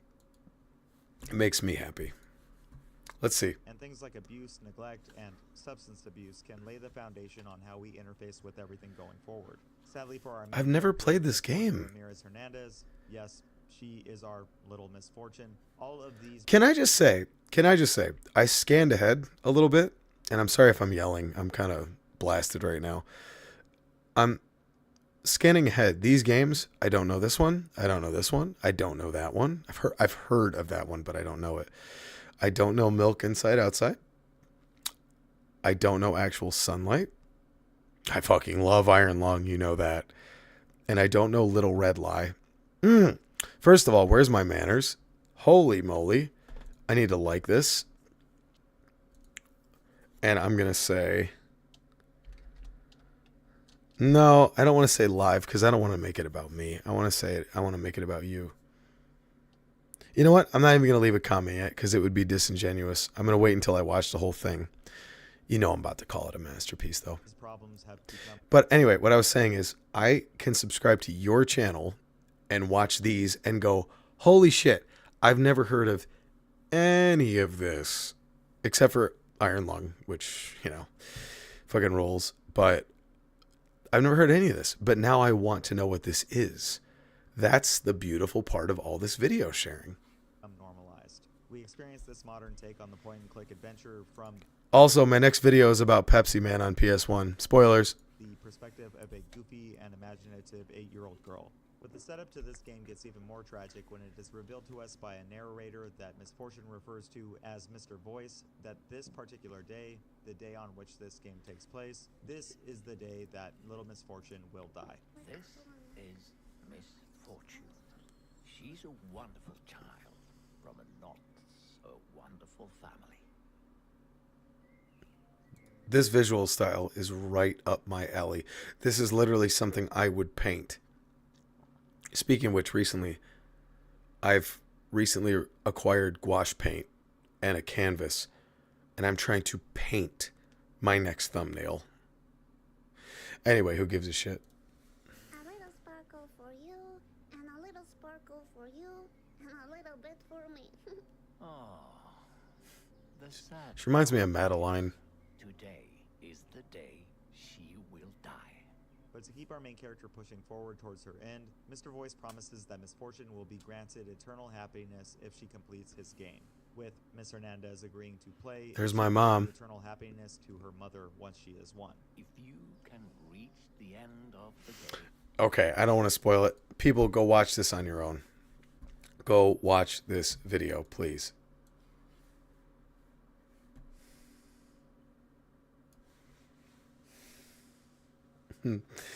Oh, dude, my Pepsi Man video. It's so... it was meant to be sort of like a, hey, here's a little video for you while you're waiting for the next big one, the fucking Chaos Theory review. But then I got really into it, and it'll probably be closer to 20 minutes, which is nothing huge, but fuck, man, I actually grew to really love Pepsi Man, and then I got really into it. And it just reminded me of my old days of watching international marketing on YouTube when that was like a new thing. I know. Dude, I'm DH. I'm looking forward to watching that, bro. Seriously. I don't want to stream your whole video. That's not couth, but fuck, you better believe it. I'll be watching that. Yeah, I'm really doing Pepsi Man, dude. You know what? I was going to boot up the file, but I'm not going to. I'm supposed to be streaming the Warriors. I'm getting too off topic. Take them apart. No, don't take them apart. Put them together. Let's stick together. I think we got all the tags. Can I just say how much I fucking love the Warriors? God damn, dude. I am so in love with this video game. It's so cool that you guys are here to enjoy this with me. Holy cannoli. I want you to give me some of your cash. You know what? You got it, my friend. Use a lifesaver. Now I can get wasted and still afford to get wasted in the morning. Here, here. My man.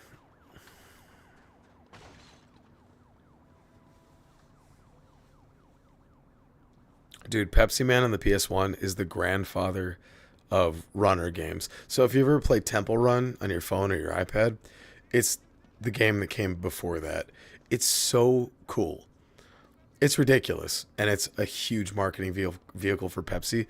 But the Pepsi Man commercials in Japan are like really good. I love Japanese advertising in general. I fucking love it. It's perfectly bizarre. And you'll see some of that. But yeah, anyway, it's a fun video. It's meant to be sort of a placeholder like, hey, here's something to remind you, your boy Hypertension Johnny's not dead. Don't leave yet before the Chaos Theory review comes in. But it's also something I'm really excited about. Also, this is a great time to make a donation while I give money to a digital homeless man. That's a great time to donate, guys. Shout out, donate, whatever. What do streamers say? What do they say? How do they do that?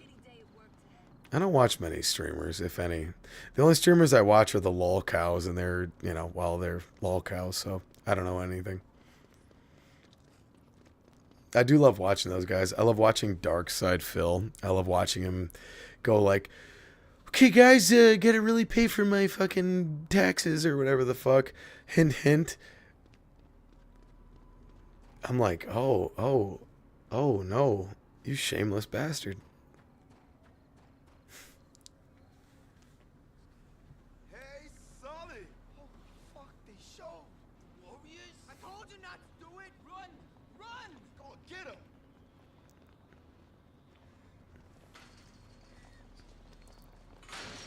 Listen good, you fucking pansies. It don't matter whether we rumble or not. What the orphans say goes. Who the street's gonna believe?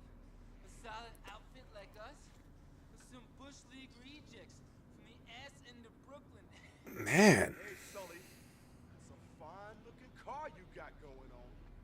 Ooh. No! Not my car! Not my car! Orphans! Get 'em! That chick was right about his Stop! home. Wheels, man! Come on, settle this like a man, and I'll stop trashing your This ain't your turn! I gotta add that. Dude, you save your money for Japan. Thank you. I'm trying to save up for a freaking new PC parts because my old goddamn computer is falling apart. It's like hanging on while I do my shit. And I'm grateful. Please understand.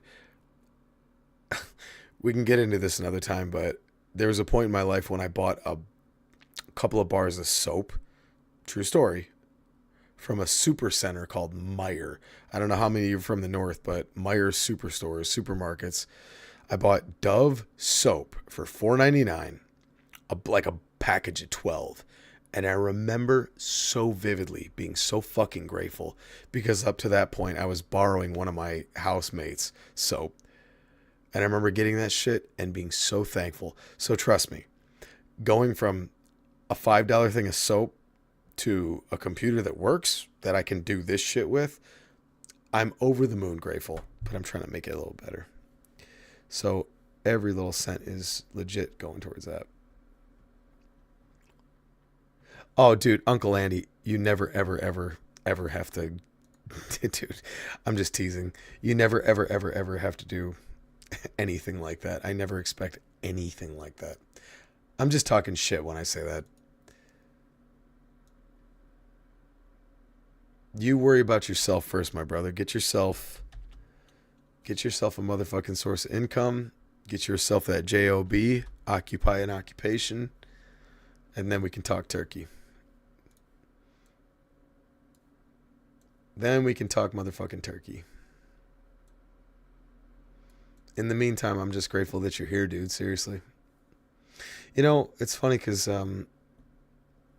Digital Hauntology in his video was just talking. He was just talking about depression in the video, and it's like, I mean, really, of all the people that are in this stream right now, how many of us just went like, "Ooh, he's talking about me? Fuck." Shit, baby. I get it, man. Get that education, brother. I just went back to school. I went back to college 4 months after my oldest was born. And that was a bitch. Going back to college with an infant in the house.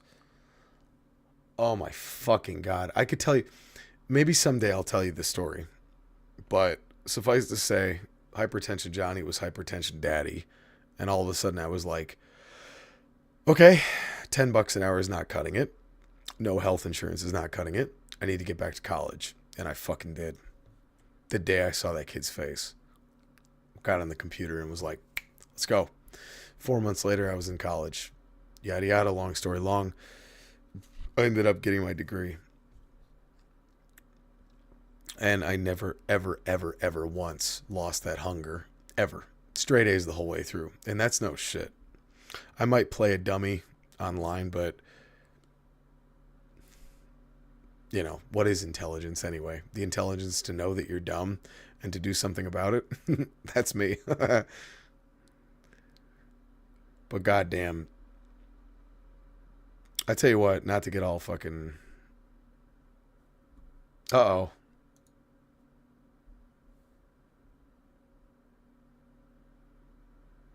Uh-oh. Are you guys still there? Forgive me. I was getting ready to tell a story and then YouTube kind of took a crap on me. If you're still there, give me a shout so I know I'm not streaming into the void. Okay, cool. Okay. So I'll never ever forget that that kid was born and I was like looking down, and I was never a babysitter. I never did daycare work, but I remember like looking at that fucking kid and just like holding out my thumb like this. The kid reached up and grabbed it. And I was like, holy fuck. Like I was never going to be dad or anything like that. Like that was never my plan. It wasn't an accident, by the way. It was on purpose, but I never thought I would do that. And when that fucking kid grabbed my thumb, I was like, it was like a jolt of electricity. I can still feel my heart rate, 250 beats a minute. I was like, whoo. I was like, all right. I wasn't emotional. I didn't cry. And not because I'm some tough guy. It wasn't like that. I was just like, okay, this kid deserves my undivided attention. And I'm going to fucking give it to that kid. I'm going to fucking do everything I can to make this kid's life good. Whatever that means. So, several months later, I was in college.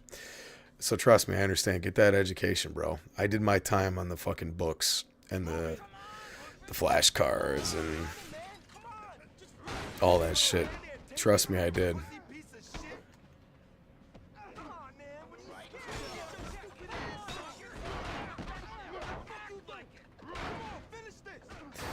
Yeah, you know what? Audio Surf is right, Uncle Landy. I don't want to hear your excuses, dude. We need Danny Lamb's house. I can't even finish my joke. Don't give me money.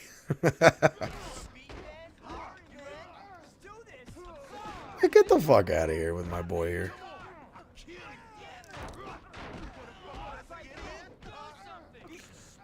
Yeah, of course, in retrospect, I probably would have gone into technology a little sooner. At least the human body is consistent.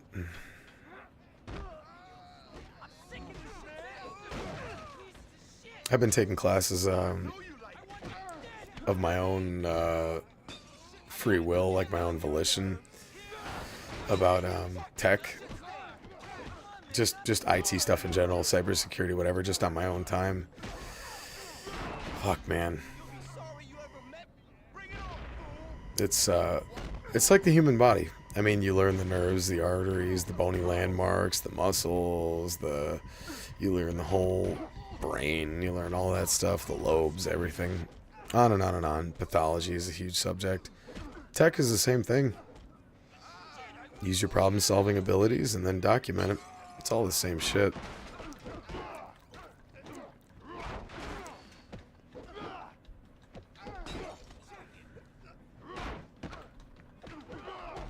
It's the best part is using orphans to break down Sully's car. It's so good. You know what I also loved? I'm sure they had names for the characters in the film credits, but in the movie they never go, "Hey Sully, stop right there." Sully's just like some ragtag dude with a switchblade in the movies, but in this game they're like, it's Sully. It's a full-on character. I love that Rockstar gave this, sort of lore as much attention as it deserved. It's so fucking cool, man. All right, we need mayhem. We gotta break the doors. We gotta break the hood. There we go.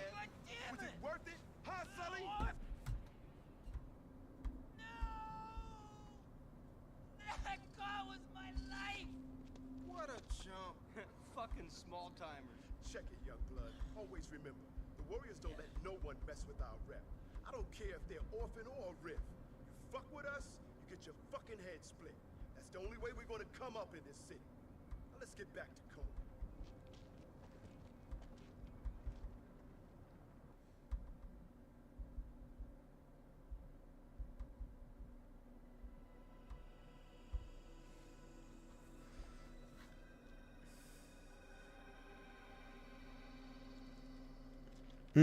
Okay, Uncle Landy's so... Oh, what's up, buddy? Beanie Rob. Hey, real quick, Beanie Rob is a real one. He's been there since early days, and he always comes out and supports all of my shit, and I'm super grateful to him. So, Beanie Rob, shout out to you, buddy. Love you, man. Thanks for being here. We just had Beanie Rob. If you watch the VOD on the video on demand, if you watch the replay, we were just getting into all sorts of crazy heavy shit. We watched Digital Hauntology's new video, well, some of his new video. We were talking about depression and having kids, and I was telling stories about going back to college as a new dad. It's fucking, I don't know. I got off the range a little bit there, but that's okay. But I think you'll like it, man. Watch it when you're folding clothes or something. I think you'll dig it. Cleon was the man in the game. Hated to see him go. Dude, and that's what I love about this game, is that Cleon... So, for those of you who don't know, in The Warriors, the film, spoilers, Cleon dies in the early part of the movie. Or as Ajax says, he's probably got a nightstick up his ass. But this game, like, 3/4 of it is Cleon. Like... the Warriors coming up and breaking off from the Destroyers and all that shit. That's why I love this game so much. They made this whole, origin story of the Warriors, and they made it good. I'm reading Digital Hauntology's chat. I get into specifics in the video, but I was struggling well into my late 20s. I was able to figure shit out through some luck and pushing really hard. In a good place now, but it changed my brain. It does, right? That's one thing. First of all, I'm glad. I'm glad that you got that shit sorted out. And as we know, it's like being a recovering alcoholic, where they say, thankfully, I'm fortunate, knock on wood, that I've never been an alcoholic, but I've known a lot of them. And they say that when you're a recovering alcoholic, you're never recovered. You're always in recovery. And that's how I think about depression, is that it's a daily thing where you gotta, praise the sun and say grace and, find that thing that keeps you moving fucking forward every day. And I'm glad that you were able to find that. Because, man, it can get... I've come close to capitulating 1 or 2 times, and... I don't know, man. That's one reason that I stick around, is because life finds ways to surprise you. Where you're like, holy shit. If I had boogied out early, I would have missed blah, blah, blah, blah, blah. Yeah, no doubt, man. Well, and I hope that when it comes to partying a little bit, that you can, no pun intended, you can dabble, but not let it consume you whole. That's the big difference.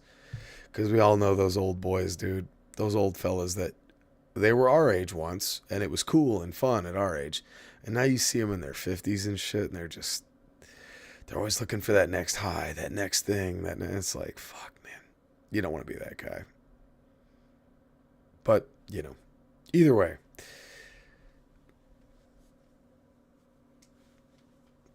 Oh, so, did it say... Hold on. Did it say we could do more pull-ups and sit-ups? Excuse me. Oh, we're playing as Rembrandt again? He needs to buff up his bitch-ass arms anyway. I say with the 14-inch pythons. Alright, let's go. You ready? It's time to work out. Oh, I fucked up. I hit triangle. Oh, sorry. I just realized I had the game audio muted the whole time.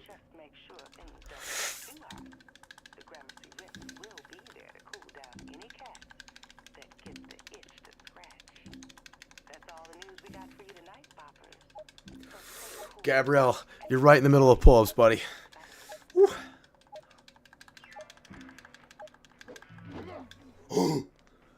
Oh, wait, hold on. God damn it.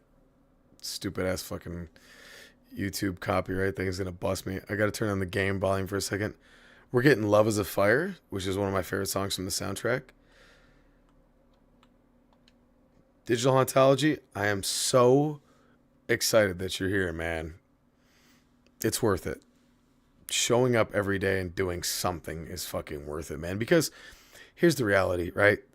In the end, something is going to come get us. And we're not going to have a say in it. So, we might as well just stick around and see what that is. Especially when you know somebody who's been there, done that. I talked about Max in my recent Pandora Tomorrow video.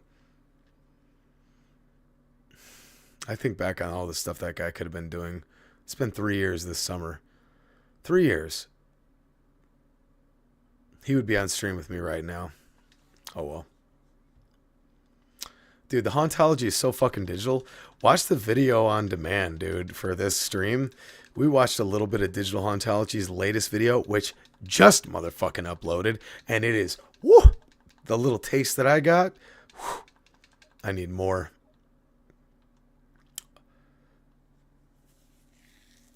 Snow is supposed to be the radio man. Really? Oh, shit. How is there all this Warriors stuff that I still don't know? Uncle Andy, there is hope. At all times, there's hope. I mean, I watched some video recently online. This family in Africa somewhere had a fucking mudslide break through their house. And I see this shit like they have I assume a little girl. And a mudslide went through this kid's house. Ruined her little, pink princess stuff. All this shit. And apparently, according to the translation, this woman was like, all right, well, this fucking sucks. We got to rebuild, this and that. I'd be devastated. I'd be fucking devastated if that happened. Especially with the kids. I'm a survivor, okay? I've slept outside a number of times. We can get into it some other day, but me personally, I'd be sad, but I could get by. But when it comes to the kids stuff, it's like, fuck, man, what do you do? And she was just like, hey, we're going to rebuild. And it's like, man, if that woman's cool about that and I'm complaining because I need to put a little thermal paste on my CPU, shit, it'd be all right.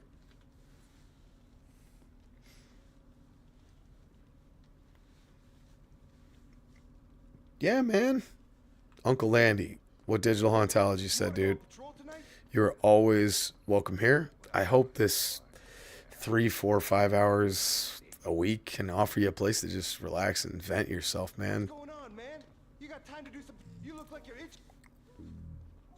Electric eliminators.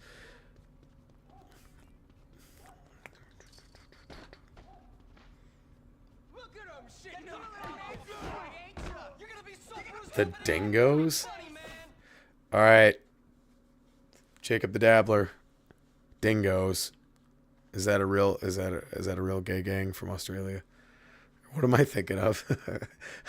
I'm thinking of the Wallabies. Fuck me, I don't know anything.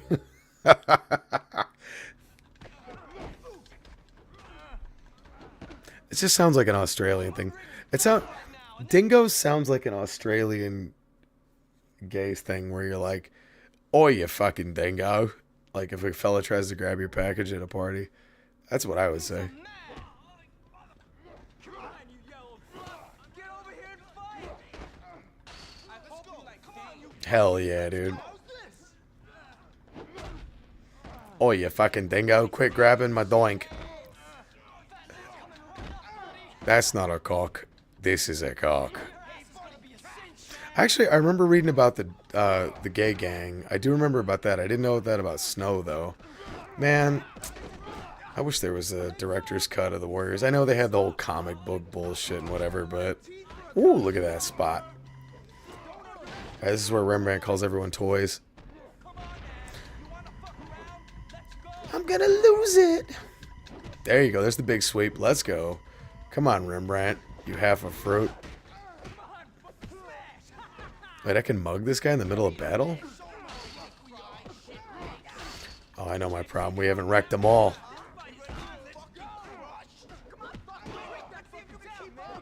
Well, Uncle Andy, you're a young guy, right? You're like 19. Fuck, man. When I was your age, I was lost in the sauce, my brother. I didn't know anything, and I thought it was like, well, this is life. This is as good as it gets. I guess it's time to check out a little early. What do I have to offer the world? And suffice to say, man, I'm glad I stuck around, dude. And like goddamn Digital Hauntology said, dude, he never expected to be married. I never expected to be where I'm at today. Not that I'm in some fucking high castle or some bullshit, but let me tell you something, man. Life has a way of testing you and then a way of treating you in return. But it's all about the small victories, right? Are any of us going to be fucking flying to space with Bezos anytime soon? Maybe. Jacob the Dabbler would be a great companion. Let me tell you something, Bezos. You got to watch out or you're going to get your didgeridoo fingered. But me? Fuck no. But the fact that I can sit here and play the Warriors with you boys over the internet, dude, it's surreal.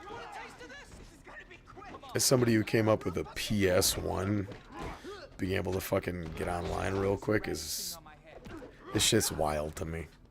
And that's understandable, dude. I remember,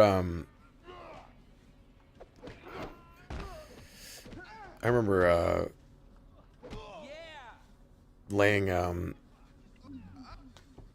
my bedroom when I was probably 13, and I would draw, and I would draw, and I would draw, and I would draw. I used to draw all sorts of cool shit.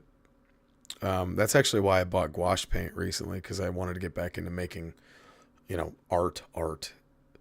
I will say, and I say this with all the humility in the world, I think what people like me do, what Jacob the Dabbler does, what Digital Hauntology does, I think that's art, and I could spend another hour justifying it. But classic art, right? Classic art, like paint. But when I was 13, 14, man, that's what I would do. I would play Dave Mirra Pro BMX, and I would draw with a pencil. And fuck me, man, that got me through. Those are the little things, dude. You find those little things to get you through every day. And then when you get older, it's weird shit like, ooh, I folded that shirt just right. I clipped my toenail just right. Now I don't have to worry about that toenail problem for another, few months. Yeah, no doubt, X-Ray. Bezos couldn't chug a Foster's for shit. You know who can, though? Motherfucking Ricky Gervais. That guy had a Foster's on one of his specials, and I found a newfound respect. By the way, real quick, Jacob, Foster's, long time ago. Uncle Andy when I was your age. Back in my day, Sonny. I was a Foster's man. Fuck, I love Foster's. I almost got one for tonight, actually.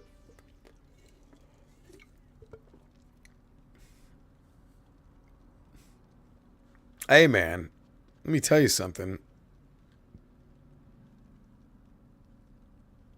Mark Echo. Yeah, I thought about it. That's another one of those, like, I love reviewing games from the aughts, which is like a term that means like from the I guess the beginning of any sort of century, but I love games from the aughts, and Mark Echo's Getting Up is one of those games, man. I never played it. I remember all the advertisements for it.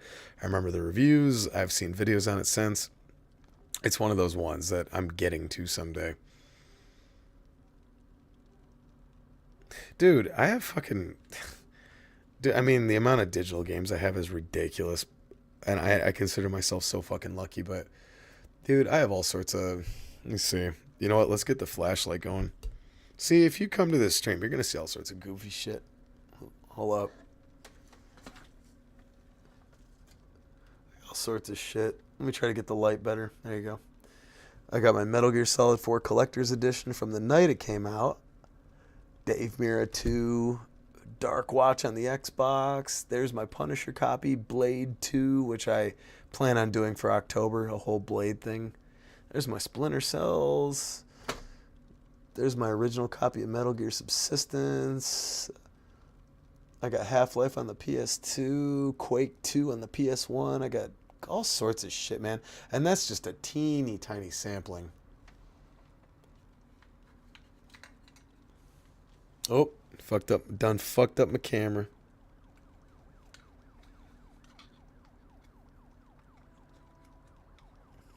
Oh, hey. Hi, how are you?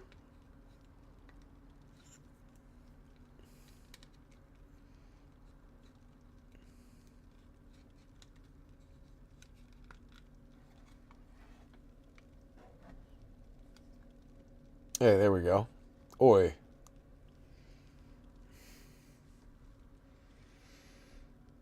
The second boss of Getting Up is Diddy. God damn it, X-Ray Punch.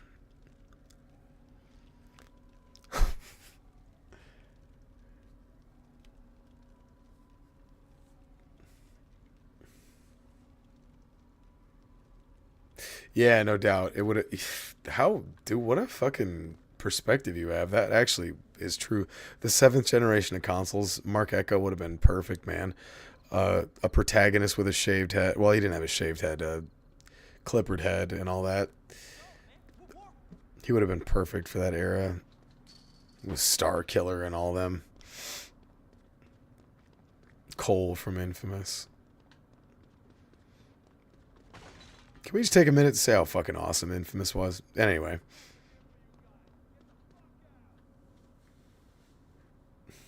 He made a live action... Really? Ooh. Damn, dude. Oh, Pizza Land. Alright. You know what? I might have had Mandela effect. I don't know if you can actually break into a pizza joint. We've seen about 6 pizza joints since we started the stream. And I can't break into one. Turkey is in the Ottoman Empire. Anyway, I think we did about all we can do out here.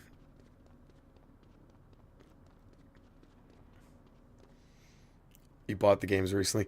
Dude, you're going to love them. Even to this day, they hold up. If there has been any video game sort of duology, well, I guess they made more of them, but the PS3 versions of Infamous, if there has ever been a game that needs a remaster to run at 60 FPS and all the bells and whistles, it is Infamous.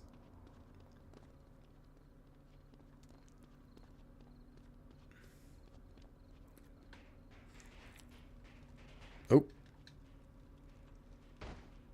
There's a good pizzeria on that street near the Warriors hideout.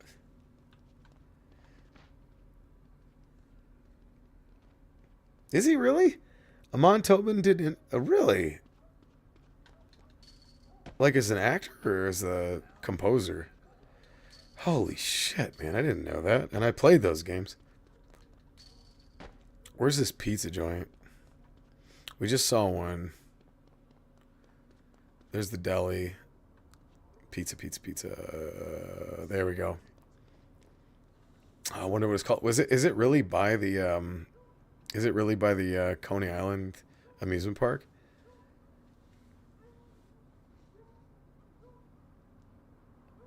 Amon Tobin, that's my boy. That's one of those guys, man. Amon Tobin, man. He's like the song 4-Ton Mantis is like the greatest song ever made. Alright, anyway, where were we? Hold on, I might have to mute it again in case there's music going. Hold on, hold on.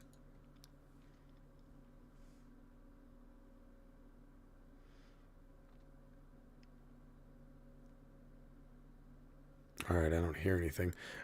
And I hate to be such a knob. I love the music in this area. Like, it adds so much atmosphere.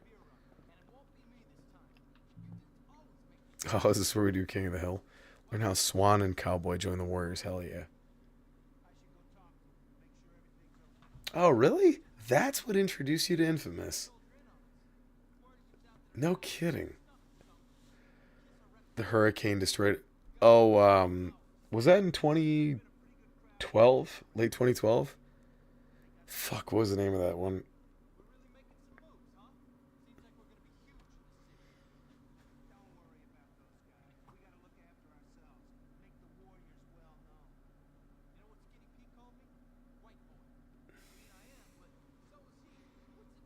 Swan looks like Cody from Final Fight.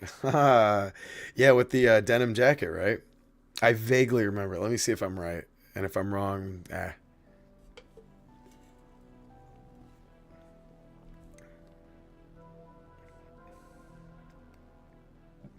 it wouldn't surprise me if it was a direct reference to Final Fight. Let's see. King of the Hill, yeah, I remember this. You just gotta throw motherfuckers off. The Electric Eliminators. There's the Moonrunners. All right now. There he is. Yeah, he does. Oh my god, that is directly Leon and his Cody. got lucky when they ran into a couple of old friends. This is how Cowboy and Swan signed on with the Warriors. Check it out, Swan. Big turnout tonight. You sure we're ready for this? We wouldn't be here if we weren't. Look who just showed up. Swan and Cowboy. I ain't seen you guys since you cut out. Yeah? Looks like we're not the only ones. We're finished with that destroyer bullshit. You're right about Virgil. You here to try and win some money? No, we're here to win some money. Same old Yeah, story. baby. Well, you ain't dealt with the Warriors yet. All right, you pussies. You ready to beat the living shit out of each other or what? Oh. I love the dialogue. Welcome to the Junkyard Challenge. By looking at the sad bunch we got here, I'd say none of you tenderfoots are gonna walk away from this. Now remember, there's only one rule. Don't be a goddamn pussy. That's a good rule for life, boys. King of the hill. Whoever holds the top longest wins. Ready? 1, 2, 3. I also love that Michael Beck came back to voice Swan and he put in an effort. It makes me so happy. Take 'em out. It makes me so happy. Michael Beck is underrated as fuck. Not the world's best actor, but Xanadu, come on. Let's try to pretend like we don't love Xanadu. Although I read a quote from him once, it made me sad. He said, "The Warriors opened a lot of doors for me. Xanadu closed those doors." And I was like, oh no, come on. Michael. Almost there. See you later, sucker. This is my hill. Get the fuck out of here. Dude, the aesthetic of this game is just, it's everything. It's so perfect. It's weird to see it, like, I mean, X-Ray, you might know better. Not that you were alive in the 70s, but New York in the 70s, a lot different from New York now. Ever since Giuliani came in and cleaned up. Most people think of New York City as like super posh and this and that, but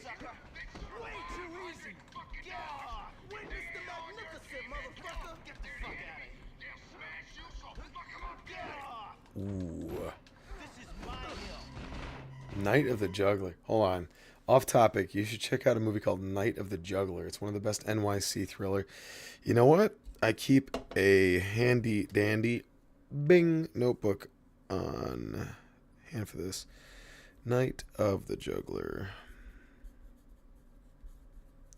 I'll check that out, bro. Also, X-Ray, I don't know if you were in here when I said this, but I'm writing a new script for an actual short film. So Hypertension Films will actually live up to that name eventually. I think you'll like it. Yeah, oh yeah, dude. GTA 4. Well, apparently, I mean, look, Rockstar is square out of Manhattan, aren't they? If I remember correctly. So, I mean, research isn't hard for them. And apparently, a lot of native New Yorkers, and I have a couple friends who are from New York, would say that Liberty City is pretty much New York City. Yeah, I have so I talked about this a while ago, but I have a short film that I wrote, and it's a fully completed script, blah blah blah. But when I tried to film it at the place that I was trying to film it, it didn't work out. So I kind of had to put it on the back burner. I was originally going to do it like 2 years ago, but it's been on the wayside. But this new thing that I thought of in a freak out the other day and started writing like crazy should be good. I hope.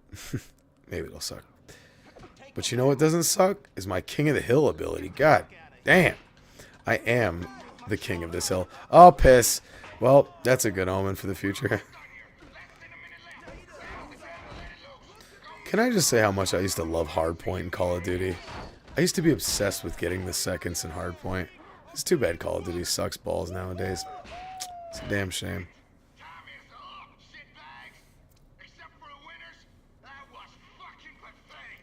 Little nut, can you dig it?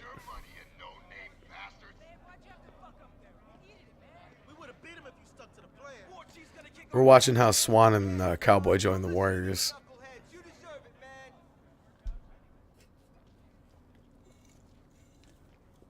One thing's for sure, Swan. You still know how to soldier. Thanks.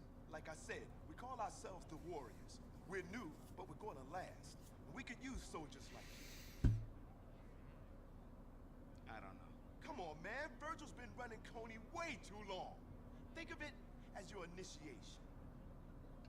Cowboy comes too. You got it. We're gonna need the muscle. Tomorrow night, Coney is gonna belong to the Warriors. Yeah, all right. Yeah, right.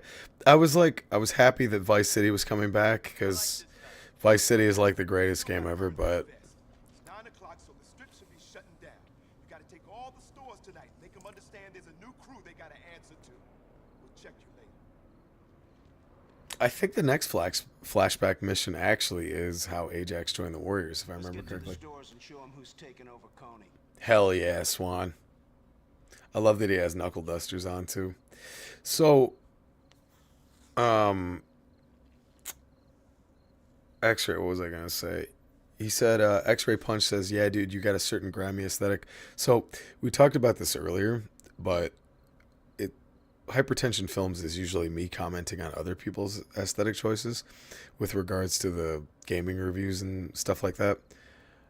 I'm going to make this short film so that you can see a little bit of insight into my aesthetic choice. It's very specific, and the way I'm thinking about making it is very much, it's sort of like a video game, because it's a one-man operation, man. I don't have the money to hire actors. I can't buy fancy shit. I got a light and a camera and a mic, and I can do all the little Foley work myself. But when it comes down to it, it's a one-man project with minimal input from others. But I think you're really going to like it. And it's no bullshit, man. It's not like... unlike some prominent streamers, whose names I won't mention, certain roaches, certain World of Warcraft roaches, who talk shit about making things, but they don't fucking produce. I produce. Because I got the work ethic and the fucking psychotic passion to match it. I'll make it. And it's going to be pretty cool. I think you'll like it. Ooh. X-Ray Punch. I'm looking forward to seeing what you make, dude. You know what? X-Ray, last stream I mentioned that. Poor James Remar got kicked out of Aliens, but you can still see him in one shot. You can see the back of his helmet in one shot. It sucks, man. In an alternate universe, I would have loved to have seen James Remar be the big star and all that stuff. Although Michael Biehn sadly kind of dipped out after Tombstone. You look like a neat little pupper.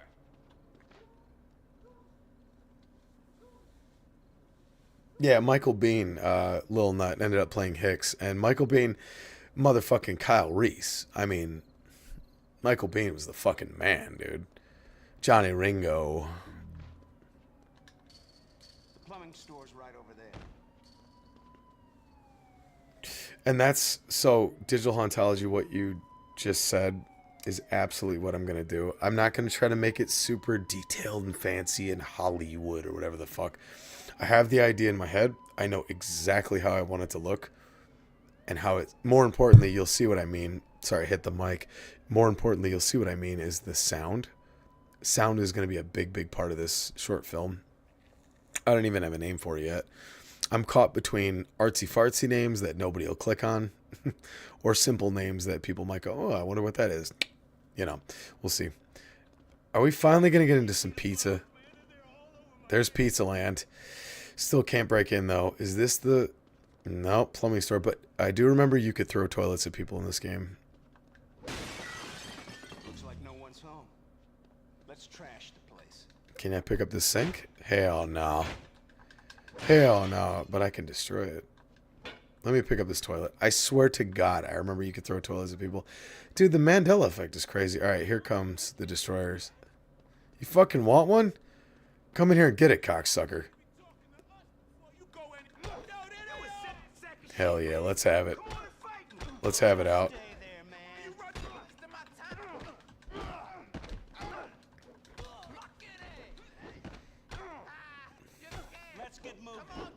Oh, hell no. Let's wreck them. Somebody, damn, actually, I think somebody made a Craig Zoller reference. Oh, fuck, Bone Tomahawk. I've seen Bone Tomahawk. That one scene, you know what I'm talking about. There's always some edgelord in YouTube comments that tries to be like, you know, this scene isn't shit compared to Dinkity Ding from Italy in 1945. That scene is brutal. And it's super effective. It's the most effective cinematic horror scene I've ever watched. It's absolutely grim. And I love it for its artistic merit. And actually, if you watch the beginning of Bone Tomahawk, I mean, I'm not going to spoil it all or whatever, but the beginning scene where, well, not the beginning, but if you watch early on, you can see someone getting disemboweled by those psychos in the beginning, and it's quite the foreshadowing. Because you see what's coming. Let's go pay Skinny Pete a little visit. Yeah, and as far as like directors like Robert Eggers, like, look, I saw Nosferatu, I saw The Lighthouse, yada yada, and they're good. And the artistic direction in Nosferatu is second to none. It's basically how I would have made a Nosferatu movie, frankly. The whole time I was watching it, I was like, yeah, this is how it should be. But at the same time, when people are like, this is the next great director of all time, it's like, maybe, but I don't know. I just see like college art projects with a huge budget, which is fine. But yeah, that goddamn Zoller, that's where it's at. I need some motherfucking spray. Then again, listen to me talking shit. You know, I think this guy should direct these films like this. Meanwhile, he's making, $200 million Hollywood films. Oh, you fucking knob. He's trying to run off with our money, boys. Fuck that shit. Listen here, motherfucker. We're going to get our money back. And you're going to get our paint, too. Move, cowboy. Matter of fact, give me that hat, boy. That son of a bitch. Did he disappear? Son of a bitch. Oh, Mandy is a fucking masterpiece, dude. Yeah, I don't know if I can repeat lots of really pretty movies. Well, that's the problem though, right? Look, I'm not going to get into a whole 14-hour dissertation about Kubrick, but the man is worth his reputation. That motherfucker earned every ounce of his reputation. There's the little Buddha. $10 says the owner's trash. 2001: A Space Odyssey is almost as good as A Clockwork Orange. And who made that? Anthony Burgess. That's right, the original writer. No, I'm kidding. Of course, Clockwork Orange is the best. I got what you need, fellas. The F. Come on over. Oh, what's Sallow? Jacob, fill me in. I'm dense. What's Sallow? God damn it. I feel like as soon as you say it, I'm going to be like, of course it's that. Look at me running around. This is what happens. So I've noticed this is my, what? This is, what, my 6th stream? Hold on. God damn it. I'm going to look this movie up and I'm going to know exactly what you're talking about. I feel like a fool for not understanding it.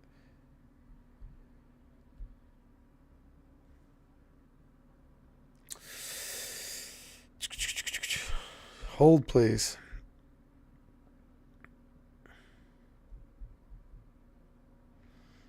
Oh, yeah. I've never seen this. I know what you're talking. I know what this is.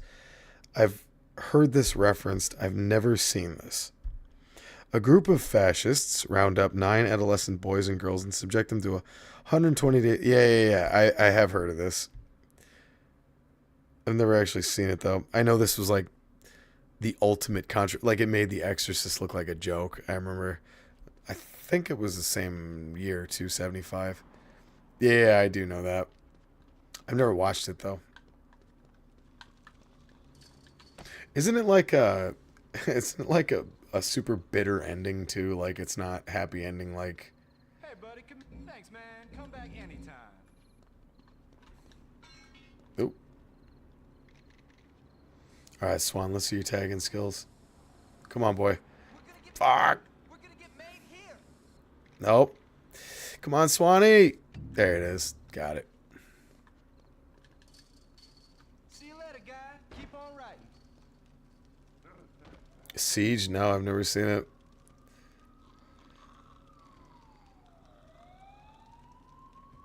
Assault. I do love Assault on Kanakistan. My old friend, I referenced him in my Pandora Tomorrow review, Max, who's sadly no longer with us.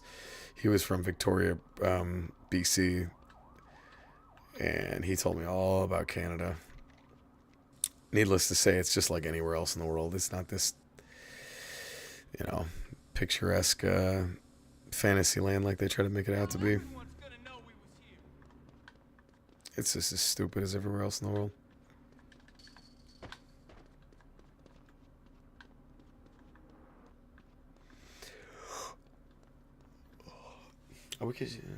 I know, dude. Hey, maybe someday, man.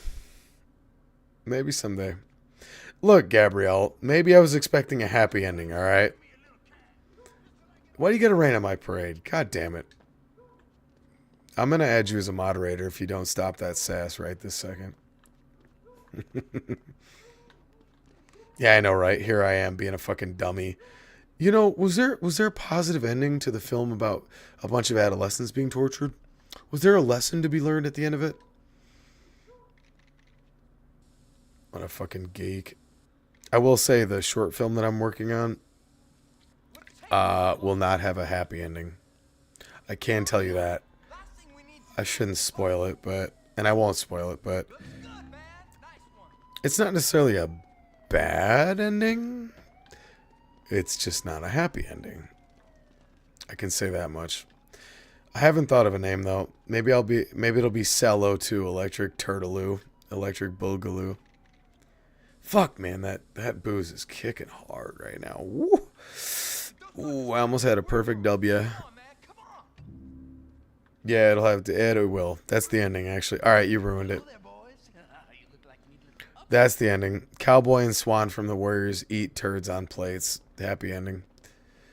Would you look at that shit? I got one more tag and I need goddamn spray paint. Thankfully, this area has a lot more money to be had from... Hey, man, I think I can help. Nice doing business Ooh, with all you, right. fella. Now, all I got to do... Check me out again All I got to do is get this perfect tag, and we got all the side objectives for this area. Here we go.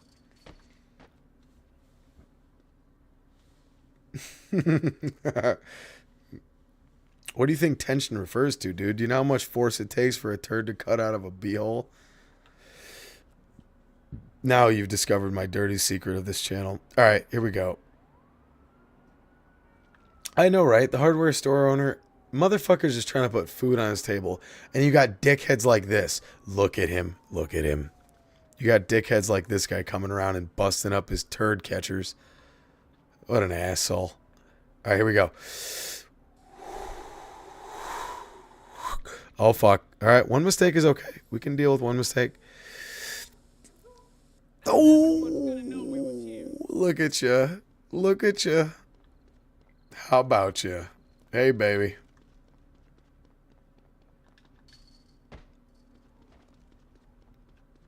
The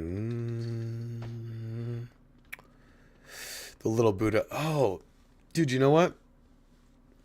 You know what? In addition to the hardware store owner, you know who sucks? You know who has a bad fortune? The little Buddha owner. Because this guy in here is stoned and he's cool. And he's like, why are you destroying my shit? And I come in here with a big foam bat. We're the Warriors, and you pay us now. Yeah. Have a smoke or something. Poor guy. We're going to take his apparatus. I'm sorry, my friend. Peace and love. But you're not real. Oh!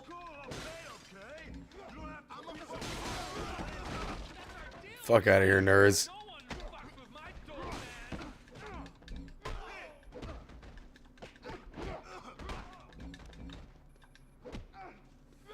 Get up.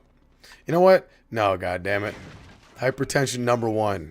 Remember this. Hypertension number 1. Fuck! Have you ever... Did you see that? Did you...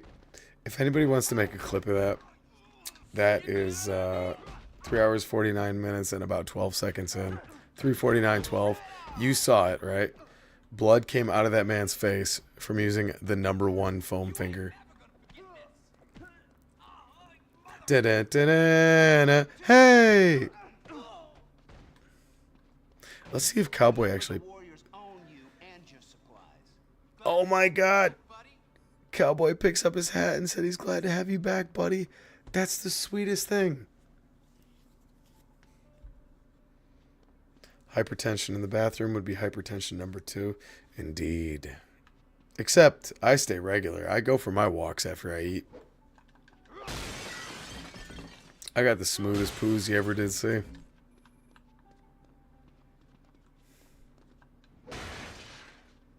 I'm glad I remembered to turn on the game audio again.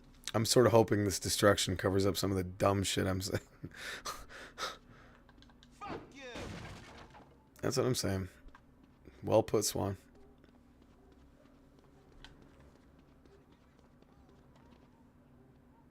Max Payne is Remedy's guy, so he wouldn't really account anyway. True.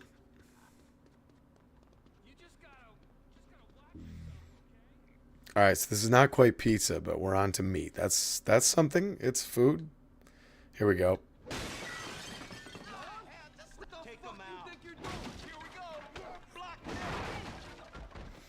Oh, I'm gonna get a meat cleaver. Ah, there it is. I remember you can get that. Come on. I'm gonna slice you up something good. There's another one. Oh, can you beat meat across people? Hell yeah, dude. Just slapping meat. Oh, a mini boss? A mini boss? Sorry, old man. The Warriors are in charge of Coney. What are you doing? Yeah, come on.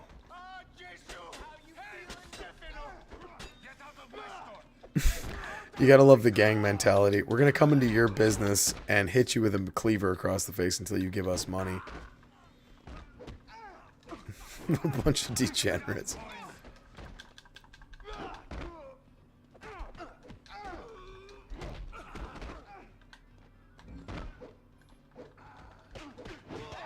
There we are. There we are. Let's get Stefano. Remember you could break apart these pieces of meat, right? Again, Mandela? Maybe? What game am I thinking of?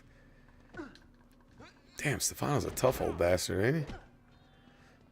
You know what? You can't survive a salami attack. You cannot survive this fucking salami attack. You bitch!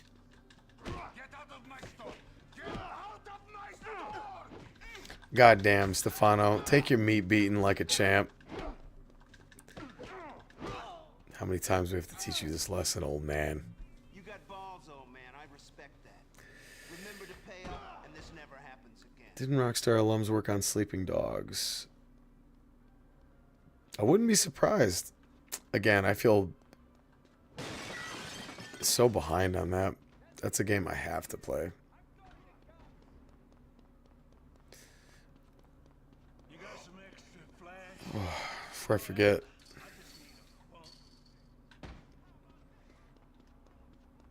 Everything I've ever heard about it says... Well, because I have... matter of fact, I showed you my shelf. I'm looking... Where is it? Where is it? Where is it? True Crime. There it is. Streets of LA. It reminded me of that. And I used to love True Crime Streets of LA.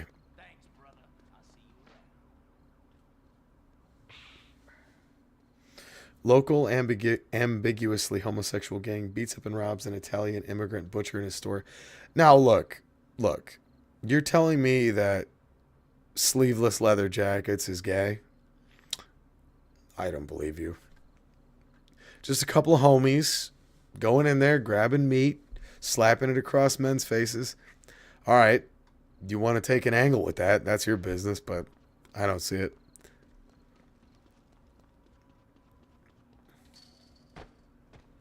My man Beck is straight as hell right here. Sorry, Swan. I'm referring to his actor. I can't even keep a straight thought. Huh. Look at my boy over here ripping a butt. Hey, that's a nice bet. You think a guy like you can help me out? You was a good kid, you know. I appreciate it. Not too many of you left around.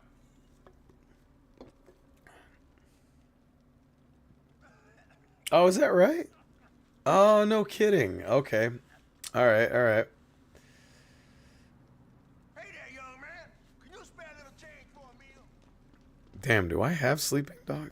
Fuck, man. I feel like I've been like, I think I mentioned this on one of the streams, but I've been like this close to buying that game about 18,000 times. I don't know why I don't. It goes on sale all the time for like $3-4. Rex Skinny Pete's car a lot. Sleeping Dogs is going to be True Crime Hong Kong. Yeah. I thought I read that somewhere.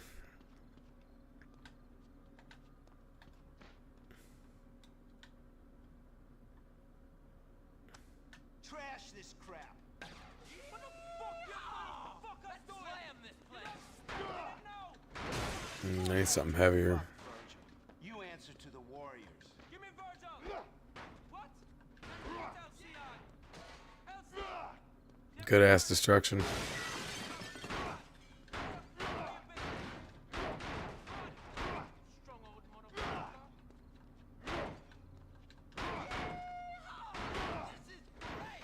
You want to mess with the destroyers? You got it. No one fucks with our operations. Yeah. This shit on my face. I'm gonna burn you down, man. You crazy? Beating your life. Coming for you. Stop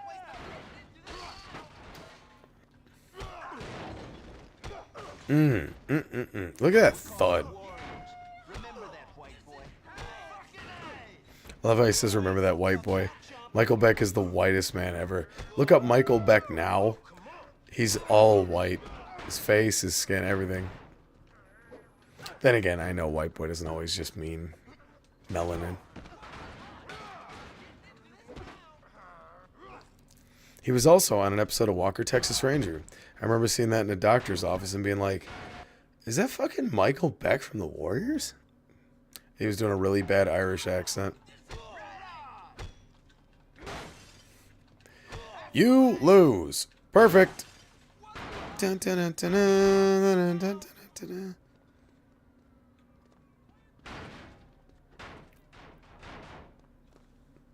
Everything can be a weapon. Like, you can take an enemy, bash their head through a car window, they're privilege. Hell yeah.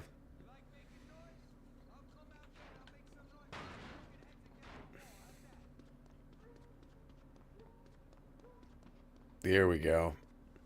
Now we're going to intimidate a local blue-collar man. We're your protection now, and you pay us every month.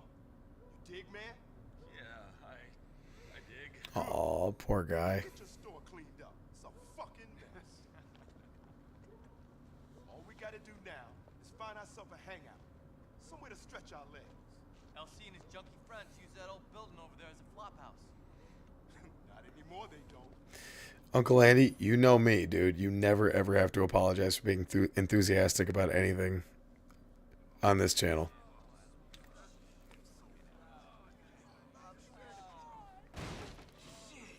LC, party time's over.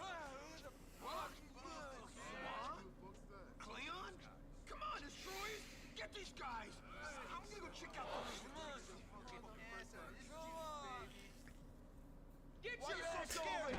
Oh, Uncle Andy, come on, bro. You've seen me post on the Splinter Cell subreddit. You know I got love. I got enthusiasm. Never, ever, ever apologize for that.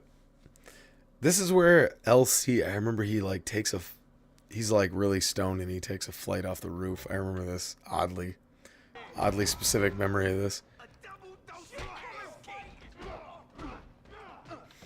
I'm still glad I got that crowbar though. Hell yeah.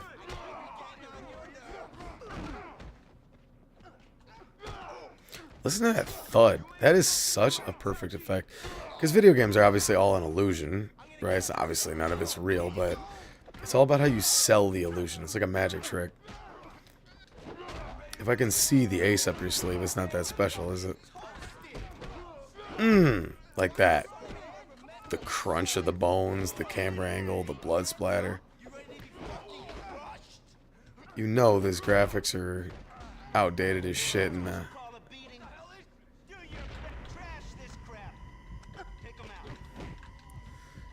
but if you can sell it, man, especially in a fighting game, if a fighting game or a brawler feels visceral and intense, then you've won. Jacob, it's not. I'm sorry. Also, Andre the Giant was never really the champion. Come on, man. I'll break your face. Bring it on. What are you gonna do, punk? I love Cleon. Yeah, here we go. My man's on PCP. You tell Virgil that Coney is Warriors' turf now. I don't want to see any destroyers anywhere near here. Whatever, man. I ain't got time for you dudes, man. I got a plane to catch.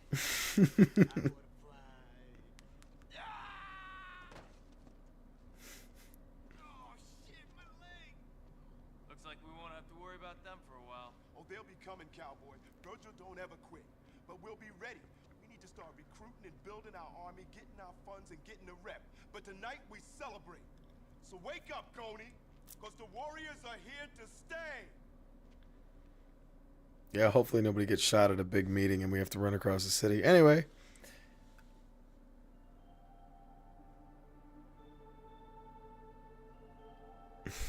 Oh, man. Holy shit. If you didn't grow up in the old WWF, which is weird to say, it's a different time, man. It's especially like there's something about like, I don't know, I haven't watched wrestling since like I was 14 or 15 or something like that. So I haven't watched it in a long time, but back in the day, they had a way of selling you on that shit. We all knew it was fake. Everybody knew it was predetermined, but it was the theater of it. It was the drama of it, you know, and the way those dudes played their characters. It was fun, man. It was a good time. I'm not that old. When I was little, like 3, 4 years old, Andre the Giant and all them guys were on their way out. But I remember it very vaguely. I remember my boy, Randy Savage. Yeah, that was my dog. But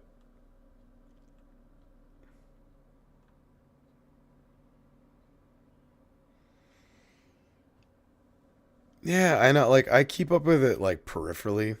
And anytime I'm like, oh, that guy, like, I don't know. It's maybe because I'm older now, but it looks so corny compared to the old shit. You know, it was so much more fun back in the day.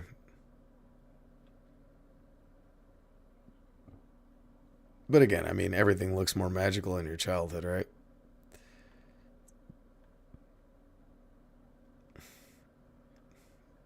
I can't work out. Oh,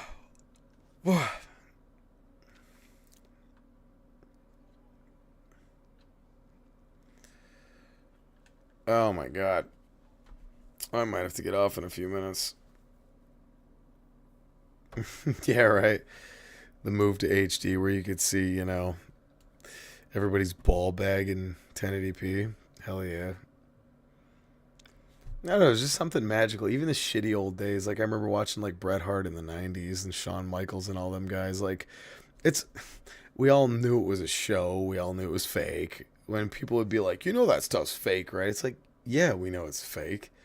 But, like, still, though, you can appreciate the drama of it. You know, I don't watch Bruce Willis movies and go, oh, yeah, he definitely killed fucking Hans Gruber. I know it's bullshit, but it was, like, fun bullshit, you know? And they had the characters back then and those guys that really lived those gimmicks, man, like the Razor Ramones and all those guys. Anyway, I just wanted to say I'm definitely... Oh, Dark Side of the Ring was amazing. That's such a good fucking show, man. It shows how fucked up and carny a lot of those guys were. Sadly. Alright, so I just want to pull something up real quick. I swear to God, I'm working diligently on I have a review in the making right now. I already told you what it was. It was Pepsi Man. I hopefully, if I can focus and get my shit done tomorrow, I can probably get the video done tomorrow and upload it to Patreon. I'm really, really, really hoping. I'm really hoping I can have it uploaded to Patreon tomorrow. And then, you know, however many days after that. The Pepsi Man video should be fun. It's fun. It's lighthearted. There's a lot of light music. There's colorful advertisements. There's commentary, yada, yada. But just so you know, if you can see it, hold on. Let me separate this real quick.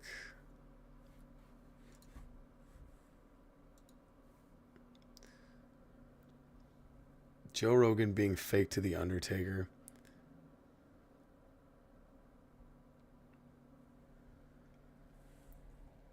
I have to move my monitor. Oh yeah, yeah, Joe Rogan. Joe Rogan. Yeah, he's shit on wrestling over the years. He's like, it's all bullshit. Like, He likes watching the sport where people get, you know, fucking tapped out and choked and knocked the fuck out and all that stuff. I mean, that's fine. Like, I love martial arts dearly, but like, it's so weird that people are like, I need it to be real to be entertaining. Like, it's all, like, life is one big game. It's one big show. So, like, whatever keeps you interested on this mortal coil, you should, I don't know, you shouldn't shit on it. Besides, there have been way more corny motherfuckers in MMA than there have been in wrestling. And there have been some corny, carny motherfuckers in wrestling. Some dirtbags. But, like, there have been so many MMA fighters that are just like, I don't know. For every one Chael Sonnen, there's, you know, 15 bums that come around trying to beach Hail Sonnen, let's just say. And besides, getting fucking your arm broken and your brain damaged for like 10 grand or whatever Dana White's paying people these days. Get the fuck out of here.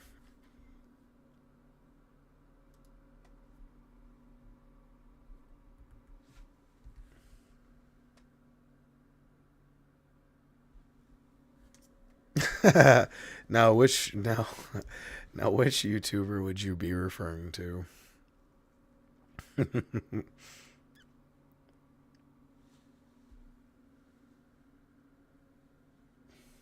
John Jones is a legit evil person. What? You don't think doing cocaine and testosterone and running over pregnant women and shit is cool? Come on, bro. He can fuck people up. I love the argument too. Guarantee you wouldn't say that shit to his face, bro. Guarantee you wouldn't say that shit to his face. Like, that makes it okay. Like, people can do all the terrible things that they want. As long as they can fuck people up in real life, bro, then they're cool. Okay, whatever. Yeah, how many orphanage roofs have you fixed with your money? How many people have you fucking fed? I don't give a shit how many people you can beat up.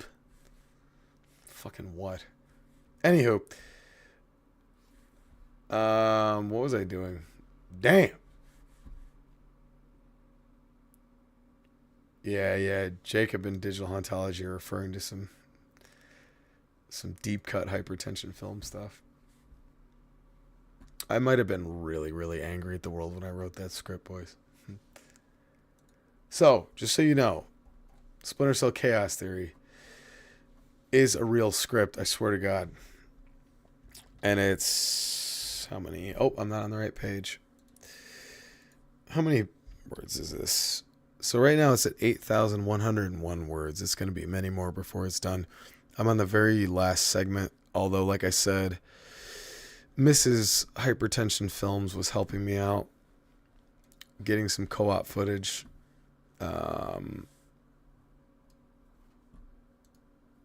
Getting some co-op footage for the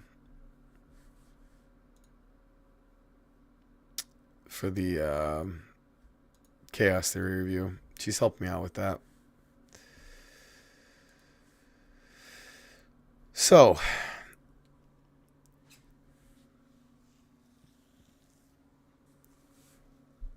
the Scorpion King video. Oh my God.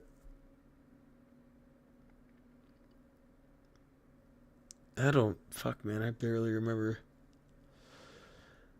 I remember making that video in like a week's time and just seeing that shitty game at a retro store and being like, yeah, that looks ridiculous. And The Rock is... I should make another Rock-themed, like Spy Hunter or something. I should make another video. That dude is such a parody of himself anymore. Just such, like, the fakest type of people in the world. Like, let me just regurgitate my catchphrases to you. I don't know. Anyway, I really appreciate you guys being here. I got to get off. I got to boogie out. Thank you so much for coming out. Anybody who donated, you know who you are. Thank you so much. That really helps. Go watch Digital Hauntology's latest video. Go subscribe to Jacob the Dabbler. Sorry, that's Jacob the motherfucking Dabbler. And in the meantime, take care, you guys. I promise this, and probably in the next couple of days, I'll have the Splinter Cell Chaos Theory script done. I'll probably record voiceover Wednesday, and then I'll have the video out as quick as I could, with quality being king. But either way, hopefully I'll have that out really soon. It's been too long since I uploaded. And then I have another sneaky video that I'm working on. It's not the short film that I mentioned. It's the a video game review, as I'm apt to do. And it's a really, really badass horror video game, and I'm really trying to work on it. Add me on Steam if you want, Hypertension Johnny. And then I'll see you guys hopefully hopefully next Saturday at 8:30 Eastern Standard Time.